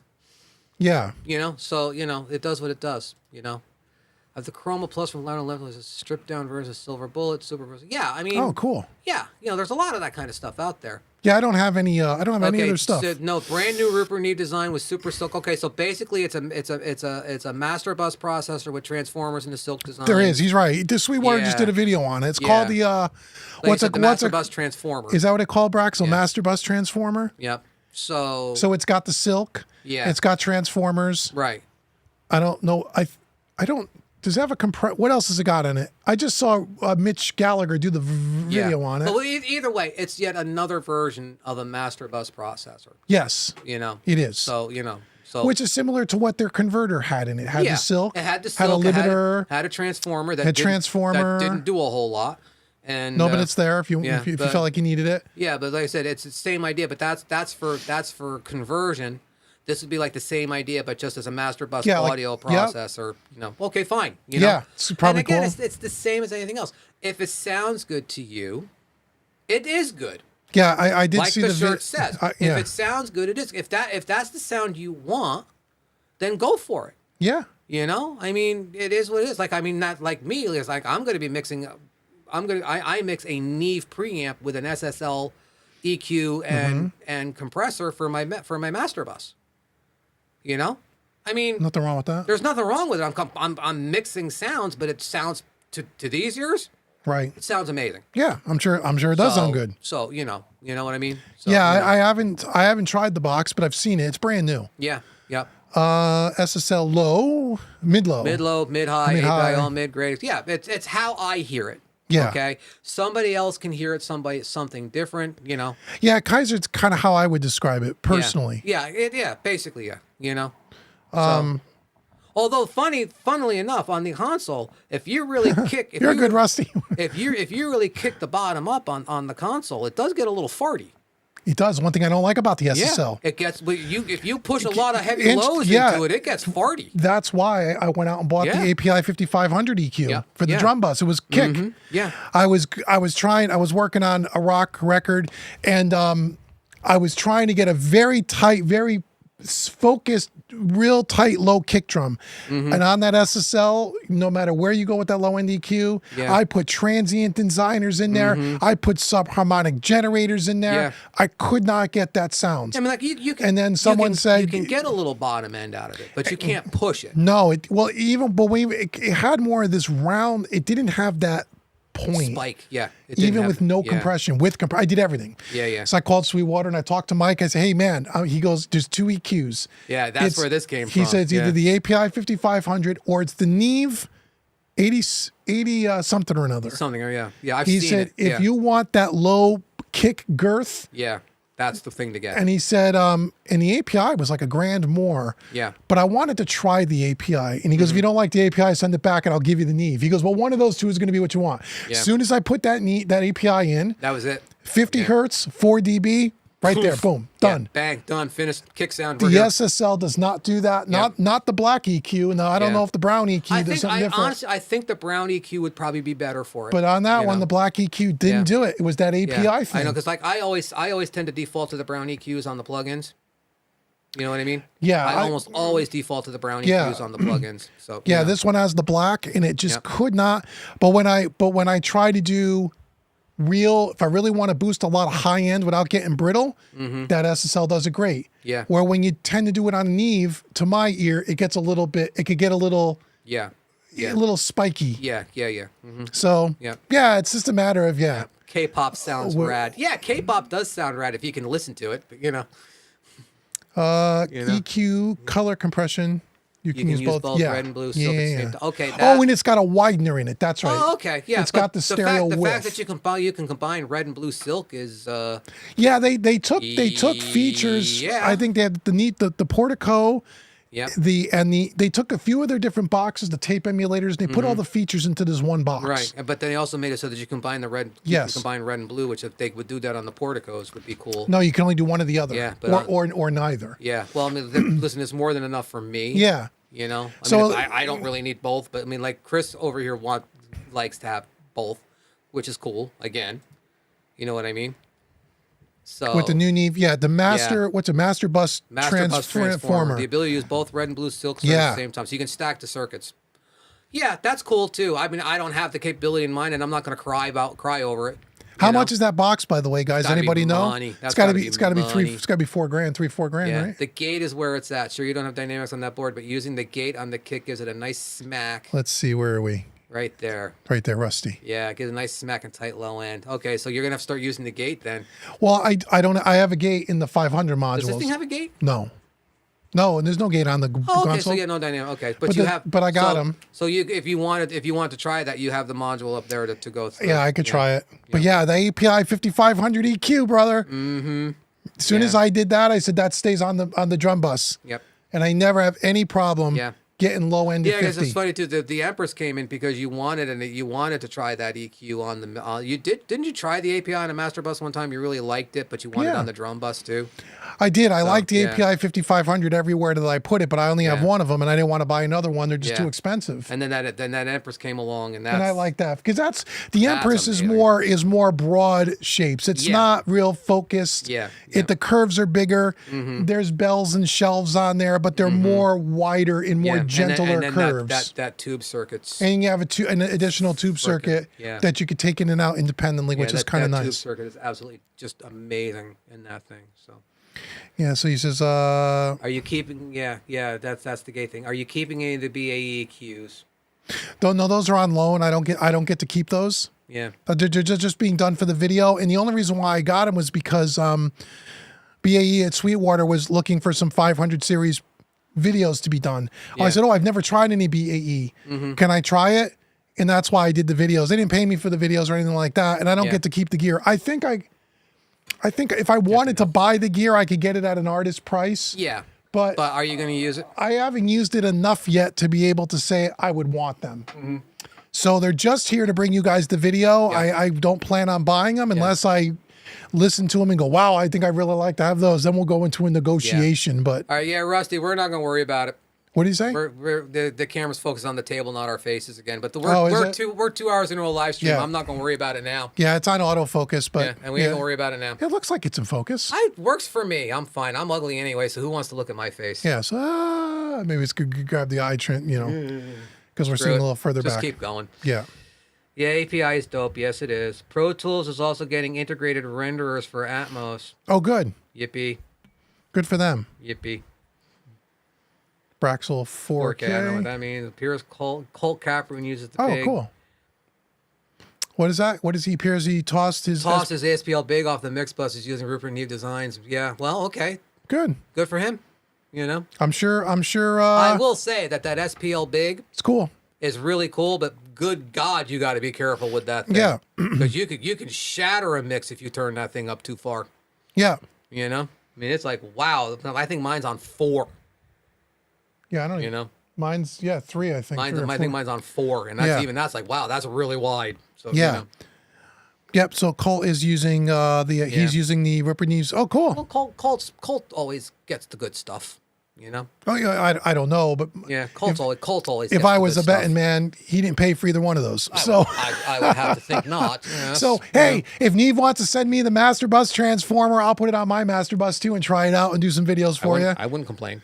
But I ain't spending $4,000 to get there. Yeah, but again, it's the same thing too. It's like the Fusion. The Fusion does the same job. Just that's cool. SSL flavored. I mean. And honestly, you know who has the best stereo widener that I've heard yet? That really is really great. That doesn't add any outside of the SPL is the Ozone 10 plugin. Yeah. Their imager in that plugin is fantastic. fantastic. Yeah, it fits an amazing. I love that imager. Yeah. Yep. Love it even more than the big. I mean, it's just it's really good. Yeah. If you're just looking for a little bit of width and you're not trying to go crazy, Yeah. Yeah. You know what I mean? Oh, I hear you. Yeah, loud and clear. you can't go crazy with that stuff. But you have more control in the Ozone than you do even doing that. The thing that the big has though is that bass button. Yes, that's cool. I like that too. That much. comes out of their mastering EQ or something. That comes out of one of their mastering pieces. That circuit, that bass circuit. Yeah, that bass circuit's killer. You turn that on and leave it on. You don't turn that off ever. So. Yeah, but in the end, all this gear is good, and Yeah. you can make great sounding stuff with all of it. Well, You really can. The point that we've been making all along is like It's just like, what do you like? Yeah, it's you know. what are you looking for? What do you want it to sound like? Yeah. At the end of the day, that's what do you want it to do? That's what matters. Okay. Right. And putting this giant pile of stuff in a room doesn't make you a better mixer. No. I mean, it doesn't. It's like you better have the skills to use this, or it's just wasting space. Yes. So and there's that consideration too. And there's a learning, and the it board. is a pretty good learning There's curve. a very large learning curve, and there's also a lot of sweat equity that goes into something. Oh yeah. Like this. Yeah, I mean, in the end, I think you get a better result. But you really do. At least for me, anyway. I felt like you had to become a better engineer to work with all analog. I have to agree with you because you got to really understand how all the gain staging works. Yeah. How you just got to really understand this stuff. You have to understand how to use it right. Yeah, you have to understand space better with it. You know what I mean? Than in the box. Because in the box, you can throw a plugin on and put a preset on it, and it does the job. You don't have to understand what it's doing. You don't have to understand why it's doing it. Right. You just stick it in there, put the preset on. You throw something up there and it has a preset for extra wide drums. Click extra wide drums. You got extra wide drums. Yeah. You know what I mean? Whereas over here, you have to understand what you have to manipulate to get the extra wide drums. Yeah, you really got to understand what you're doing. So way more so, especially the gain staging piece of it. Oh, absolutely, too. That but so it's like, because we see that all the time where people just keep buying stuff, thinking that it's going to make their mixes better. Yeah. And like you invest a whole lot of money in a whole bunch of stuff, and your mix sounds just as bad, just the same way it did a year ago when you didn't have any of this stuff. Right. Where I think I got lucky with that is because everything I've added, I can hear the difference that it's making in mine. Mm-hmm. You know what I mean? And that's gratifying unto itself too, because you're not wasting your money that way. Right. Whereas, and like in here too, it's like just sitting here and listening to what's coming out of the speakers. Mm-hmm. It can be a transcendental experience sometimes, but and still, honestly, at the end of the day, the most valuable piece of equipment you have in this room, other than that console, is that frickin' Trinnov up there. Oh yeah, I've said it all the time. That Trinnov is the thing that made the biggest difference. To what happens in this room, to the point where I went and started using. I never used room correction before. I never even wanted to. And then I sat here that one day. I've told the story before, I think, but I sat here one day and I'm listening to a mix in here, and I've got the Trinnov plug-in up, and I'm just clicking it on and off. Mm-hmm. And it's way different. I was flabbergasted, at what it was doing. So to the point where I went home and put room correction on my setup. Yep. And the difference it made was immediate. And just huge, to the point where now you're kicking yourself in the ass for not using it sooner. Oh, look, latency issues. Yeah. I don't think so. It's well, okay. We were having issues for a while recently with hearing that latency interference. I'm not sure that that's what it We sounds don't like, but know. I'm not sure that that's what it is Yeah, we don't because know. it just cropped up and that's 2.5 years later. Yeah.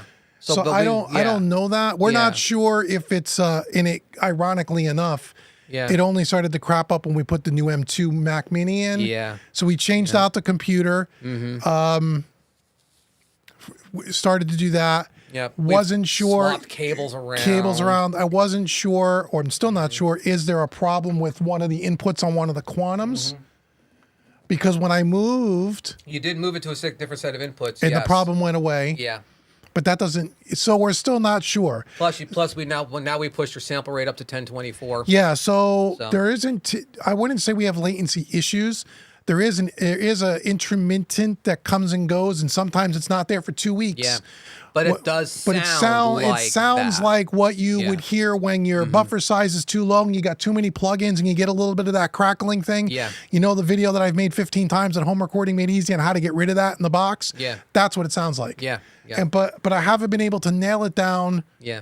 to figure out exactly what Yeah, it is. because we did hear it today. We When heard it a little bit 'cause today. We were having a little bit of issue. We were swapping outputs on the one 4848 today, and we did hear it today on one set of outputs, and we didn't hear it on the other set. So of then I outputs. said, "Oh shoot, is one of the Yeah, quantums so giving us a hard time?" I don't know. I'm hoping that it's. I still think it's probably just that one connector. It could Could be a be. connector issue. It could be anything. Or it just could have been the fact that we pushed the sample rate up to 1028 and maybe it'll never happen again. We Might don't be. I might know. have had the buffer Yeah. size too low. Yeah, we don't know. I'm not really sure. So generally speaking, in the 3 years that we've had this setup, no latency problems. Yeah, But and honestly- recently, a little bit of a noise issue Yeah. that wasn't there before. Yeah. We're not really sure why, and it doesn't happen all the time. Yeah, and on my setup, I don't have any latency issues at all as far as like with the DAW with the hardware is concerned. I have no latency issues whatsoever with mine. Yeah, so I don't know. I'm you know. hoping that it's something as simple as, hey, you had your buffer size set too low. Hopefully, yeah. Hopefully That doesn't it is. cost anything. Yeah, just click and you're done. You Is there a problem? Could there one day be a problem with the interface, the input? Sure. You hope not. though. There's electronics. It could, Yeah. Sure, it could. Yeah, but you hope not. You know, you Hey, really sure, do. I hope not. You hope not. That's an expensive fix. Yeah, it is an expensive, especially because we can't get them anymore. You can't get those quantums You know, anymore. so the next step up is a lot more money. A lot So, more you know, money. So right now, no, the answer is no. But when you have all this stuff too, you're more prone to gear having problems. Yeah, absolutely. mean, I mean, the fact that we've had as little failure as we have had in this place, Yeah. is a testament to the quality of the stuff that we have Yeah, in here too. but I mean, you gear has problems over time. yeah. It just does. Yeah. Oh yeah. Always. So there is You know? it's a different set of things you get into that you don't deal with in the box. Yeah. Yep. And then you get a sound that you don't get in the box. So it all depends on what you're willing to put up with. Yeah. Yep. So I don't know. Yeah. Neither do I. I don't know anything either. So let's see, we've been out here almost 2 hours, hour and 40 minutes. Yep. Still got 24 people here, which is cool. Yep. Hope you guys are having a good time. So that's kind of an update on the channel. That's pretty much what we're doing. We've been doing a lot. Let's keep doing a lot of videos Doing and a lot. You know. see So what the else will Burrow, come up. Burrow videos are coming up in a couple of weeks. We got to 2 get weeks? through them. Yeah, because I know everybody was hot to see the comparison of the Burrow. Those you know. videos are coming. So, what about the time going out of the DAW through the interface and back? Do you have a delay time? No. No, we don't have to mess with any of that. It's all we don't have to mix. No, we don't have to mess with any of it. No, Praxel. you have to do any kind of delay compensation. As a No. matter of fact, I tried one time, it wasn't too long ago. I actually printed all 32 tracks back in simultaneously Yeah. and then put with processing and then wanted to see if they would line up with the original tracks. Right. They're right in line. Okay. Then yeah. So there's no latency at all, I which mean, kind, that's- which kind of that's- surprised me. But the DAW is handling that for you. Yeah. Which is nice. You know what I mean? Like that's I was really surprised. Yeah, yeah. So yeah, yeah. It's it is what it is. We don't have those kinds of issues. Do any of you guys know much about the Midas Venice 320 pre Behringer? Everyone giving me no. I don't know anything about it at all. I know that all I know about that end of it is that Behringer owns Midas. That's what I know. Other than that, I got nothing for you, bro. Yeah, I don't know much about their stuff. Yeah. See, yeah. I mean, it's like I said, I don't know. Latency's not. I mean, it's not something I ever really considered. You know what I mean? So. Yeah, You know? no, I don't. And I'm not about to go down that rabbit hole. So, you know. Yeah, no, I don't. There doesn't seem to be any issues here. Yeah. I mean, as far as that goes. Yeah. And there's a lot of cable in this place. There's a lot of gear. Oh my God. So Don't even get me started. if we and haven't now, had it, and now here we are talking about redoing it again. Oh my God. maybe just rearranging the way things are laid Rearrange, out. yeah, but we rearranged this room. We got to tear it all down. Yeah. So. Oh my God. Why did we even start that conversation? Yeah, I don't What know. brought So that up? it might be a while before we do that. Yeah, that was one of those conversations where it was like, it was one of those deals we were talking on Skype and we were started talking about cleaning up the cleaning up the cable mess behind the Yeah, rack. Okay. behind the server rack. Yeah, and it's like, well, if we're gonna do it, we got to pull it all apart and stuff. And we get off of that call, and I looked at myself and I said, we're gonna end up redoing the studio now because these are self-perpetuating prophecies for us. We just talk about it. Eventually, we just decide we have to do it. Yeah, well, that's a big So one. I though. come in here today, and the first thing is, I got an idea. Yeah. Oh, please. If we move this over here, Yeah, this we over move here, this over here, put that over there. I'm like, oh, here we go. it would work. Yeah, here we go. But- So, yeah. But So here yeah, we go, unplugging 50 frickin' DB25 cables and replugging them all back in. And oh my God. Oh, we've talked about it a lot, Chris. We've Lot. talked about it a lot. We did that wrap up a year ago, right? Where we did that whole event. We should do that again. yeah, we talked about cabling. I mean, I think I Yeah. said we did the math. I said we were something like 32 cables at $200 a piece just for the DB25 cables, yeah, I said you're at know? least you're probably anywhere from $5,000 to $6,000 of cables or in up this room. up to 10 grand depending Could on the be. extras to have. Because Could like be. with the fan cables that we have in there, you know, and all the other crap running everywhere. It if you were gonna total up, it's probably close to 10 grand. Yeah, like I'd tell you, if you want to hook up every single Yeah. connector and It's a scary thing to talk about. It and really yeah, is. it's a lot of money. But I mean, again, You that's know? just part of it. Yeah, Yeah, and yeah. well, and it depends on what cables you buy too. Yeah, and I don't want anybody to go in that chat and say, "But if you make your own," do you have any idea how long it would take to solder Yeah, I'm not doing 25 or that. 30 DB25 cables It's cool together? if you can do it. Yeah, I mean, I can solder, but I don't want to spend freaking that many hours with the soldering iron in my hand, just Yeah. soldering cable ends on. I'm Yeah, and- sorry, no, guys. that's I'm not doing that's it. just not my bag. You know, You know? you'd save some money for sure, but Yeah. that's just not. You know. Yeah, but I'm not- no. I mean, I'm look, not- the only I'm not doing that. advantage that has is the length of your cable run. Yeah, right. Because then you cut your cable to exactly the length you need it, put so that you don't have that rat's nest we have back there where we're all coiled up and dropped on the floor. Right. Okay, but that's the only advantage to it. But the time it would take to solder 2 DB25 connectors per cable, 50 connections per cable. That's a long time. Yeah, and then if you could cut everything to the exact length, and still you decide to move Yeah. to another space or Oh, yeah, rearrange we need your to space. move this a foot. Now the cable's a foot too short. No, everything's too short. Yep. So You know. yeah, I get Yeah. Brax, it takes me 2 hours, 2 hours to do an 8-channel snake. Now 25 channel DB25 cables times 30. Yeah, You and know? if you can do it, of course you can do it. Charlie does it. And if you want to do it, and Yeah. you're inclined enough and skilled enough to do it, and want to save the dough, that's one way to save some money. Yeah. No, not doing but- it. Not doing it. Yeah, that's just not something doing I'm it. going to do. Not doing it. You can. I mean, Plus, I'm happy. I've already bought all the cables. Braxel, I'm happy for you that you can do it. I really am. I'm happy that you have the patience to do it. I'm thrilled for you. I'm not gonna do it. No, that ain't happening here. Okay. All the cables have already been I am purchased. too old and too tired. And the cables that I got, we probably put everything in either 2 to 5 foot extra lengths for the Yes. most part. So we can move if we have to. So if we do move something around or Yeah. whatever, it's not like all these cables now have to be thrown away. And we gotta go buy more cables. No, I could again. just reuse them. You know. Yeah. Yep. And I trust Mogami to do a better soldering job than I'm going to do. Damn straight. And I'm a good solder. I'm good Yeah. with the soldering. I'm good. Okay. Yeah. I've been soldering for a long time. I can solder. Okay. I don't want to do it. I just No, don't. I mean, no. I'd rather let the robot do it. I'd rather, We're I'd not rather let doing it. Mogami's robot do it than me Yep. do it. There's okay? already enough cables in this place to go from like I here said, to when I China did, and when, back. when I did those, I'm 58, Braxel. I'm with you. I'm too old for this. Okay. It's all a state of mind. That's right. My state of mind is much older than yours, okay? But like I said, when I did those freaking DIY modules, you know, every solder connection was good. I didn't have to fix one, you know. So I mean, I felt good about that too, Yeah. because there were a lot of soldering connections on those. Yeah. So like I said, I mean, I know how to solder. I'm good at it, but I'm still not going to sit down and 30 cables times 50 connections. No thanks. I'm not going to do it. No, thank you. You know. Martin loves the studio talk. Just read a lot about recording in the 50s and 60s and the 70s and the limitations back then. You or guys are talking science fiction compare. Yeah. Yeah. Because back then you didn't have any, that technology was just not around. Yeah. So This is the bridge into Star Trek Enterprise. yeah, compared to the 50s and the 60s. Okay, that's what this Right. shit is. That's you right. know, I mean, no, this is, believe me. I mean, like you go look at the old red console at EMI, Yeah. Mm-hmm. where the knob is as big as your hand. Yeah. You know, and like the knob on this thing's the size of the tip of your little finger. Yeah. You know, so yeah, I mean, yeah, it's definitely completely different. You know. Yeah, it's a totally different thing. Yep. What do you do when you have 1/4 patch base and want to bring in a TT bay? You got to go buy a TT bay and deal with it. That's what you have to do. Well, they have cables that go from quarter to TT, don't they? They do, yeah. But yeah. So you'd have to get the I know frickin' Hosa makes them.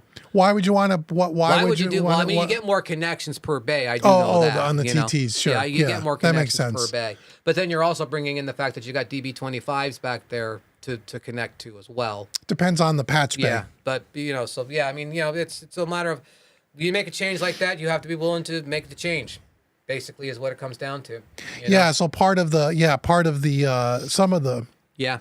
cabling in patch bay choice had to do with the type of connectors that were on the Origin, which is all DB25. Yeah. Yeah. So like once you start down that road. We kind of stuck with all DB25, you know. DB25. Yeah. Although you could go DB25 to quarter inch. The you could. The console dictated every decision we made after that. Well, in some of we didn't know. You know, yeah, but again, like Learn, we didn't know we weren't sure what to do. But the console did. It dictated every subsequent decision. Was the console itself? Yeah, if we would have bought a console that had all XLR outputs, it would have been different. we would have had fan Right. cables all over the place. Right, You know? would have been different. So would have been different. You know. So yeah, all right, we're down at the end of the list. We're at the end of the list. Yep. Almost an hour and 45 minutes. So if you guys have any last minute things, we'll stay on until 10, until the 2 hour mark. That's 15 minutes or so. And then I got an hour and a half drive home. And then he's got to take off. I got some other things to do. So yeah, thanks for joining for our live stream here again today. Appreciate it. Really Stay do. tuned to the channel. Lots of good stuff A coming. lot of stuff coming. You know. Well, you'll start seeing the videos for the cover song mixing thing. Keep an eye out. Everybody. That's coming in. No, there's no sound difference. Mix in there's no October? sound difference. Okay. No, between the. It's just passing signal. That's all it's doing. It's not affecting the sound. It's just passing signal. Where it takes a quicker. I don't know, but I don't. Yeah, I think you're right. I don't think 1/4 inch wears quicker. I have all 1/4 inch patch bays. They've never given me a problem. I mean, I'll tell you one thing: the TT cables. You know. Depending on which Every ones you single buy. one of these Hosa TT cables David has freaking electrical tape on the ends of them to hold them together. So he went out and bought. What are these, Redco? Those are the Mogami ones. Yeah. These are the Mogami Redco ones, and you can just feel the difference in them when you pick them up. You know? But they're 6 times the cost. Yeah, but they cost 6 times as much. But you know what? When you have a cable failure, doesn't matter how much you pay. Well, for it, when it doesn't work. and honestly, part of that. Remember that latency thing we talked about, that little static. You know what that sounds like? When Bad you have when you have a patch bay in there and you wiggle the patch bay cable, it makes that. That was originally what I thought it was. Bad cable. Yeah, bad cable. I'm pulling patch bay cables like we have a wonky cable in there. Mm-hmm. So when you have when you have this much gear, you got to have good quality cables. To try to eliminate some of the variables. Yep. Now that's the funny thing with it too is like in mine because my studio is all Hosa Pro. Mm-hmm. I've never had a cable failure in that studio, not one. So it's like it whatever, you know what I mean? So it works fine. They work fine for me, Well, I also don't know if, and I don't know because I mean because we have so many cables in this room. Could the Hosa cables, because we thought at one time with the first time we hooked up the NG leveler, we said, are we getting some interference? Is it just noisy? Is there better shielding in the Mogami? Or I don't know. Could be. So if you have fewer cables in your setup, that's maybe not an issue. Yeah, I mean, believe me, mine is a much simpler overall. So I don't know, because we had a bunch of Hosa in this rig. And it worked fine. It worked, and then we had issues. We weren't sure if it was the cable. We weren't sure. It was just so what we ended up doing is, and then we had lengths of cables, the proper length issues when you were having problems with COVID and you couldn't get cables. Everybody had part shortages. Yep. So we ended up stripping out all the Hosa cables, and I went all Mogami Gold and all Jumper Z cables. Yeah, we do have a couple hoses in here. Your The last two go into the the parallel tracks are Hosa cables. Yes. But again, they're and that's fine. it. Yeah, And they're there's the no only problem ones. with them yet. Yeah. So that's, I just said, I'm going, I don't, because there's so many, whenever you have these kinds of problems, it could be one of 10 different things. Yeah. So what I was trying to do was eliminate, I don't want to, if I want to not even know, I don't even want to think about it being a cable problem. Oh God, no. What do we got to do? Yeah. Well, yeah. Yeah, I go spend a lot of money. Mr. Wagner here. Oh, hey, Charles. How are you, buddy? Okay, Good to see you. Mr. Wagner runs down the whole thing too. It's like you don't notice a difference between the Mogami and the Hosa. Okay. I don't think you're ever going to be able to quantifiably hear a difference between a Mogami and a Hosa cable. Not one to one. I wouldn't think you would. Okay. I mean, I've never listened to Now, them, but if I had to guess, you're probably right. If we ran 50 Hosa cables and 50 Mogami cables, that's where you might hear. And a maybe difference. it's not a sound quality difference. To me, I don't know that it's a sound. I don't think it's a sound quality difference. I worry about the noise. Yeah, I worry about noise and I worry about durability. Right. Those are the two things I worry about. So when you fire up the system, there isn't a buzz, a hiss, a white noise. No. It's dead silent. Now, some of that has to do with the quality of the cable. I Also, agree. too, I don't know if you're talking about, let's say, a 10-foot cable, Hosa to Mogami, probably much closer. What happens when you put a 25-foot cable in? First of all, Hosa doesn't make a 25-foot cable. Or a 30-foot or whatever they make. Yeah, they don't make a DB25 longer than 15 feet. So, okay. But if you go 15 foot to 15 foot, you're not going to hear a difference. I don't think there's No, I don't mean enough- hear a difference. I mean, as would far as- there be, if you had a lot of cables and they were Would there all... go like a noise issue or whatever? It could be. Rat's nest of cables. Could I don't be. know. Could be. Don't know. But it's not something we're ever going to find out either. No. You know what I mean? But I don't know that you would actually hear a sound difference. Yeah. Some people say they would. God, and yeah. maybe they would, but Yeah. Well, I mean, like, listen, if we just for the sake of said, if you pulled 50 Mogami cables off of here and put 50 Hosa cables on here, is it potentially there you'd hear a sound difference with that many cables? Maybe. Because at different attenuation levels and everything else. Is it possible? Sure. We're never going to find out. right. But And I would think something in a Mogami cable, Yeah. the quality control is going to be a lot more but also reliable, too, at more the same high time, too, like, quality. when I pick up a Mogami cable, Mm-hmm. it feels better to me than even the jumpers cables. Even the connectors, when you Yeah. screw them in, we remember you Yeah. saying the Mogamis, they're beautiful. The Mogamis just hook better. You're They screw in better. cross threading and all this other stuff. The jumpers cables feel heavier duty to me. They The do. ends feel heavier duty to me than the Mogamis do. Mm-hmm. But the Mogamis just feel like a better quality cable Mm-hmm. to me overall. Now the hoses are a completely different thing because that's a PVC coating on them. Right. Instead It's a plastic and ends. it's a plastic connector, and the cable Right. itself. If you had your Mogami cable in this hand and your Hosa cable in this hand, the Hosa cable does feel cheaper. It just does. Oh yeah. And it also is a quarter of the price. You would expect it to feel cheaper. It's not going to be the same. How could it be? Exactly right. But so they say, so for Right. me, How could it be? When I am reaching around that server rack with my left hand trying to screw those cable connectors in, I would much rather be screwing in a Mogami than any of the other ones. Right. Simply just from this is the touch in my Right. hand Right. feel of it. You know what I mean? Right.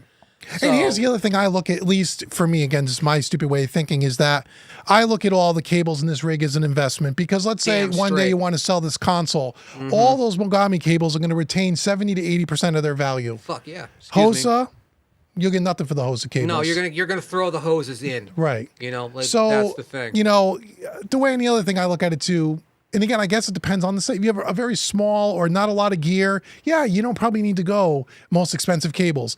But when you put 60 of these things in the room and you're also plugging in Yeah.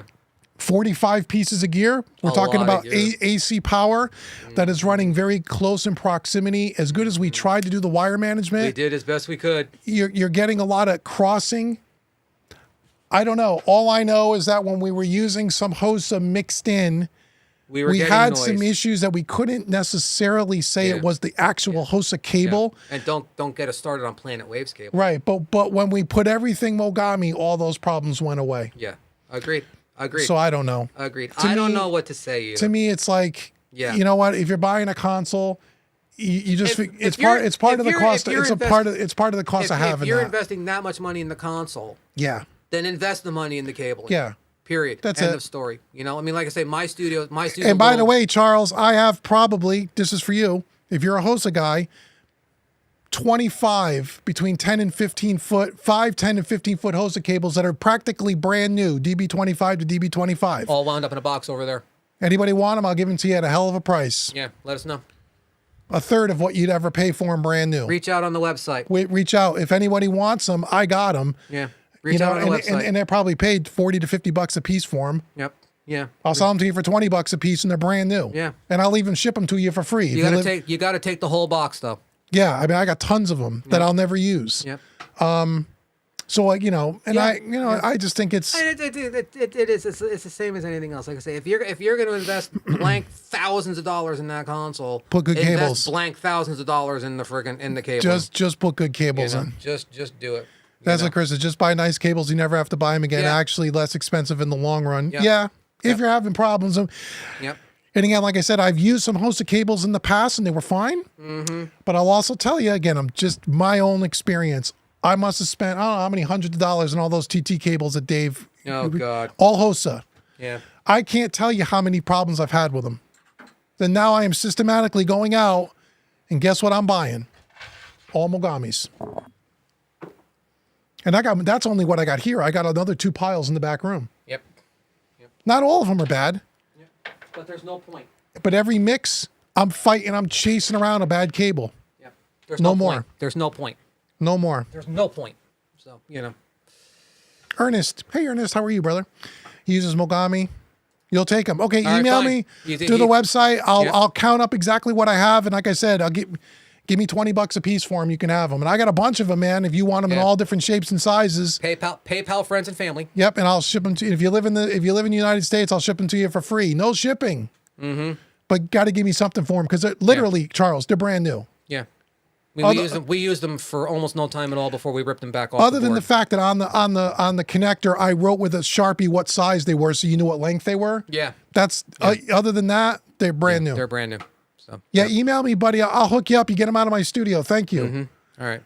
Kaiser says Mogami's king. We know. I think I don't even know. Like I said, a part of me thinks I drank part of the Kool-Aid on these Mogamis too, but I don't know. No, because listen, But I just like, you know We what? have had Planet Waves. Well, those Hosa- cables suck. Those Planet. Yeah, don't get me started. I'll give you some of those too, Charles. No Yeah. charge. The Planet Waves, you we can have those. We've had Planet Waves, Hosas, Jumpers, and Mogamis. And Proco. And Proco. Those are good. The Procos. Procos are good, but the Procos are only doing fans out in the freaking hardware. Yeah, they're not just doing going. anything They're just else. going from the hardware to the Yeah, patch. Right? they're All of 5-footers and that's it. Yeah, so all You of know? the console cables, Yes, are all either Jumpers or Mogami. mostly Mogami, some jumpers, Except and there's for two two hoses that hoses. are left because we wanted to patch the last bucket of short faders for some parallel compression. And it works fantastic. And I didn't get a chance to buy Mogamis yet, so I'm going to leave them in there until there's a problem, and then I'll just replace them with Mogamis. But those are fine. That's only 2. So you know. Yep. Yeah, I don't know. I'm going to get. I don't No, even know. there's no bad ones in the box. I don't know that any of them are bad. There's no bad ones. I'm just saying that when we were having some of these problems, I pulled all the hoses out, put all Mogamis in. Yeah. You, like I said, I don't think there's anything that's bad. I have a cable tester. Yeah, but so there's- I'll at least yeah. run them through the tester to make sure that they test. But I don't No, think there's a bad cable in there. There's not a bad cable in there. you Yeah, know? I wouldn't sell you a bad cable. Not on purpose Yeah. anyway. So. Yeah, so I'll take care of you, Charles. Don't worry. Yeah. You want the Planet Wave ones? I'll give you those. I'll throw those in at no charge. You can have those. There were like 4 of them, weren't there? Dude, I think I got more than that, Dave. I got Sheesh. because they made 25 footers because at the time when we Yeah. were doing this, it was right in the middle of COVID. Right, and we couldn't get a damn. We couldn't thing. get Jumper Z, and I couldn't get Mogamis in the long runs. It was going to be months. Yep. So I said, we need to hook this shit up to try it. Let's Yeah. just get whatever we could get, and that's how we ended up with the Planet Waves. Yeah, and That's Yeah. how we ended up with them. The biggest problem I had with the Planet Waves too is because the ends were so fat. You couldn't That in you- tight Yeah, spaces. the two DV25 connectors that were too close together, so they're in here, they're Yes. hooked up like this, you know. Right. It's like, yeah, no, So we were done. did they work? If you're just using one or two of them in your system, sure would it they'd be work? fine. I'm sure it would be It'd fine. be fine, but for what we were doing, no, not really, you know. Hey, now you are that much closer to getting that. Only Aaron, only if someone's going to send it to They me. better, yeah, they send it to us for free. That's fine. But listen, we both of us have our mix buses set. Okay. Unless they're going to send it to me Yeah. to try it and they want me Yeah. to do a video for it, I would love to try it just because I'm curious to see what it sounds like. Yeah, I'm not about to go out and buy one with the mix bus setup No, I have. but in you the know? end, I'm not going to go spend another $3 or $4 grand on my master bus. I don't need no, to. no. I got a master bus chain I like. He has a Yeah. master chain he I likes. love mine. Yeah, I love mine. But I love when good companies put out new stuff. It's always Yeah. good to check out what. Oh, you know who else has got something cool? It's really for the other channel, but I'm going to be doing it. SoftTube just put out their new console one. Yeah, I saw that. I had a meeting with SoftTube on Friday. Mm-hmm. He's only got one in the United States. The second one in the United States comes in a few weeks. It's coming here. Cool. And we're going to do a bunch of Good videos deal. at home recording made easy on Good it. deal. Yeah. So that'll be cool. That's what, Mark III? Yeah, I think it's Yeah. Mark III. Yeah. I think it's Totally Mark III. redesigned. Yep. Looks beautiful. I mean, he held it up and he Yeah. Mm-hmm. showed it to me on Zoom. Looks really nice. So we're going to do some SoftTube console one stuff Okay, coming up cool. for pretty soon because Cool. we're just curious to check it out. Yeah. Compared to the old one. Yep. And they redesigned the plug-in GUIs and all of that, so they gave it a nice new fresh Right. look and feel. He said. Okay. So that'll be Cool. fun. Yeah, I want to see that. Yeah. You're going to want to keep. Yeah. No. Okay. You say so. Nope. We'll see. I'll see You if say so. Yeah, if Sweetwater will send me one to try it, I'd try it just for Sure, fun. I would try it. I wouldn't go out of my way for it, to be honest No. with you. I mean, not with what you got going on. No, here. and it's hard to get high ticket items like that. Yeah. Because as soon as they give it to me, now they got to sell it as a demo. They can't sell it as a used unit anymore. That's part of the problem with some of the Yeah. higher price gear. Yep. And the companies like Neve, they're not giving me a piece of gear like that to do a video. I'm not big enough of a channel. No. You know, if you're And Warren, they don't. if you're Warren need, Hewitt and you got 500,000 people watching the video, that's a Yeah. marketing. Yeah. That's part of Neve's marketing budget. Yep. But for someone like Yeah. us, we're not big enough, so they're not going to give me a piece Yeah, of gear and to do that. they don't need to market that hard anyway. I mean, No, they don't. It's Neve. What It's the hell- Neve. What yeah. the hell do they need? They don't need to. That's the same with SSL. SSL doesn't. No. SSL They're- doesn't acknowledge our existence, and we're the biggest proponent they have on YouTube. Yeah, You know.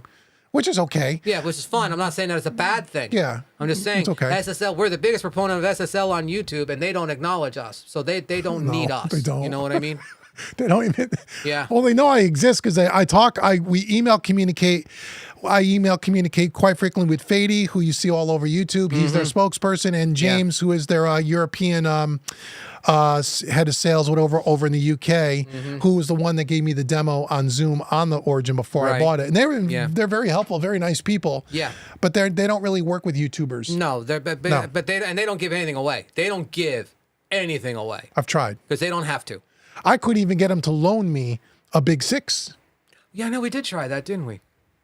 Sweetwater was all for it. SSL said no. Yeah. We were going to, because you guys asked about the Big 6, and we were just going to do some little videos, a couple of recording, do a little mix, compare the knobs, the build quality, just to see how it's part of the large console pedigree. Yeah. Let's take a look. And we were going to do some nice videos for them, and I was going to give it back to them. I wasn't going to keep Yeah. it. But they just SSL didn't. They didn't want anything to do with it. They want to do it. They want to do it. Okay. I said, okay. Danny Fender says, "Hello, bros." What we got? Did we miss one? Just spending money on my rig, additional channels. Yeah. Oh, Yeah. cool. All right. Yeah. Okay. Yeah. That's the proper thing to spend your money on too. Hey, Hello, Dan. bros. Hey, Danny. Thank you for the channel. It's been very helpful to me in the decision getting an SSL Origin. You have an Origin. Did you Good. buy? Hey, by the way, I was talking to Sweetwater too. If you bought it from Sweetwater, because I told Sweetwater, I said, look, man, I don't know if you bought it at Sweetwater because of our videos. If you did, congratulations. Yeah. But I know there's at least 2 others that have. Yeah. And I said, you know Yeah. what? When these guys, I said, I'm an affiliate. I say, I get no affiliate commission on that because they don't buy it online because no one's spending 50 grand on a console without calling in. Yeah.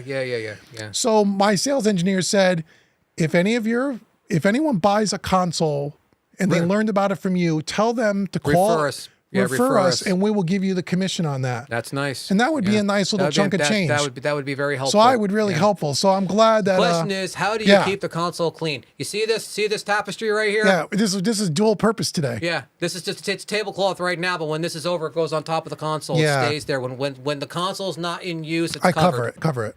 Cover it. Just cover it. And in the room, I have air purifiers, and every so often I'll take a paintbrush, just a clean paintbrush, and I'll dust off, but it doesn't really get any dust. Yeah. So I keep it covered. Yeah. So if you buy a console because of this channel, make sure you call Sweetwater and tell them about it, because then they'll give me my little kickback. Come on, man. Hook a brother up. We still, you know what? The next time we pull the console, we got to get the serial number off of this one. Yeah, it's well, you know where it is. If you go watch the delivery video. Is it in there? Okay, we got to, because like I know. It's on the out. It was on the outer wrapping. Isn't it something like 14 or something like that? I mean, I know it's pretty freaking low. It's really low. I think it's within the first 50 consoles that were sold. This is a very early one. Yeah, it was. Yep. So the way I got it, I wasn't really. I got it, and we got it quick. We got it in 2 weeks. Yeah, because they had somebody cancel out of a buy. They didn't cancel out. Their financing fell through. Oh, what a shame. So sorry. It was getting ready to be shipped. The guy's financing got all jumbled up. He says, "You want that one? It's ready to, as long as it's new." Hell yeah, send it over. And got it in 2 weeks. Yep. I think it's 46. I think is my console. I think so. It's pretty low. I know there's somebody in the somebody in the comments always gets on there like Origin number 57 or something like that. Yeah. You know, yeah. We got to start that as a habit. If you have an Origin, get your freaking serial number. That's how we're going to identify each other. Sweetwater claims they sell a lot of Origins. I'm not surprised. I don't see them all over YouTube or anything, but he says we sell a lot of them.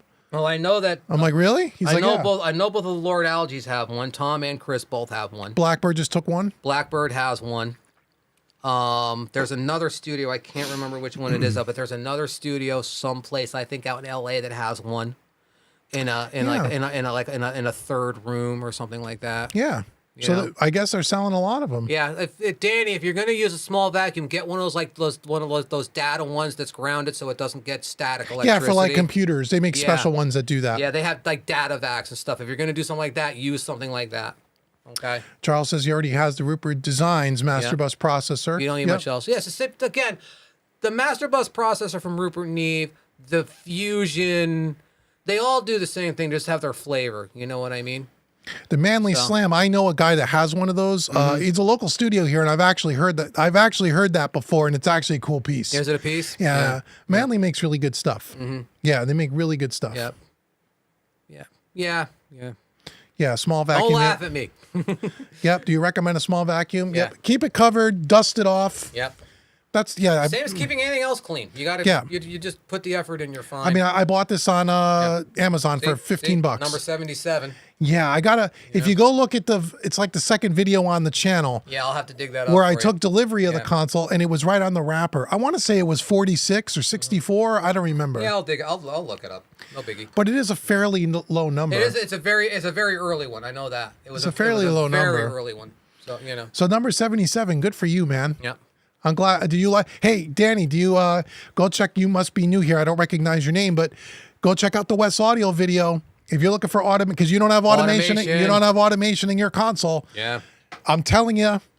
Couple of those freaking SSL, whatever the heck they call those things. Those the NG leveler. And the couple NG levelers, man, is freaking awesome. Yeah. Oh, I know that, Ernest. It's they do different, but you know they do the same job. Okay. They sound different, but they're doing the same job. They're master bus processors. They're doing the same job. They do them in different ways, you know? And again, it's the same as anything else. What sound are you looking for? Okay? If you're looking for the Neve sound, you go the Neve sound. If you're looking for the SSL sound, you go the SSL sound. It's not that one is better than the other. It's that, you know, which one works for you. Which one do you like? Which one works for you. They're both excellent pieces of gear. And some guys would say, I want both because they sound they're completely different sounds, and depending on what I'm working on. I mean, that's valid, and that's valid too. That's valid too, sure. That's valid if you have the room and the space and the rack space and you want to keep it because maybe one mix the Fusion sounds better to you and one mix the Neve sounds better. Yeah. Nothing wrong with that. Yeah. Yeah. So, Braxel's running his tracks. We get it, Braxel. We get it. Yeah, that's cool. We get it. You know. All right. Cool, Dave. man. So we got we're 2 hours exactly. Yeah. 2 hours and 8 minutes. Yeah. Yeah. Good. Okay. Yeah. Let's. So let's we're gonna wrap up here, guys. Yep. Thank you so much again. Let me just come on now. What are you doing? There we go. All right. There you go. So again, thanks so much for joining us. Again, stay tuned to the channel. Make sure you like, share, subscribe, and share. Also, go over to Home Recording Made Easy's YouTube channel. Subscribe there if you're not, and go to the website and get on the email list. You get a free course too if you sign up for the email list, because that's when you're going to hear about the mixing challenge, because you're only going to hear about it through Home Recording Made Easy. I'll put the promo video on this channel. You'll see it. Yeah. But all of my courses and multi-track stuff, all that stuff is at homerecordingmadeeasy.com. So go check out that stuff over there. Please. And yeah, thanks so much for all your support, guys. Appreciate it. And we will we'll talk to you guys next time. Yeah, man. Take care, guys. See you guys later.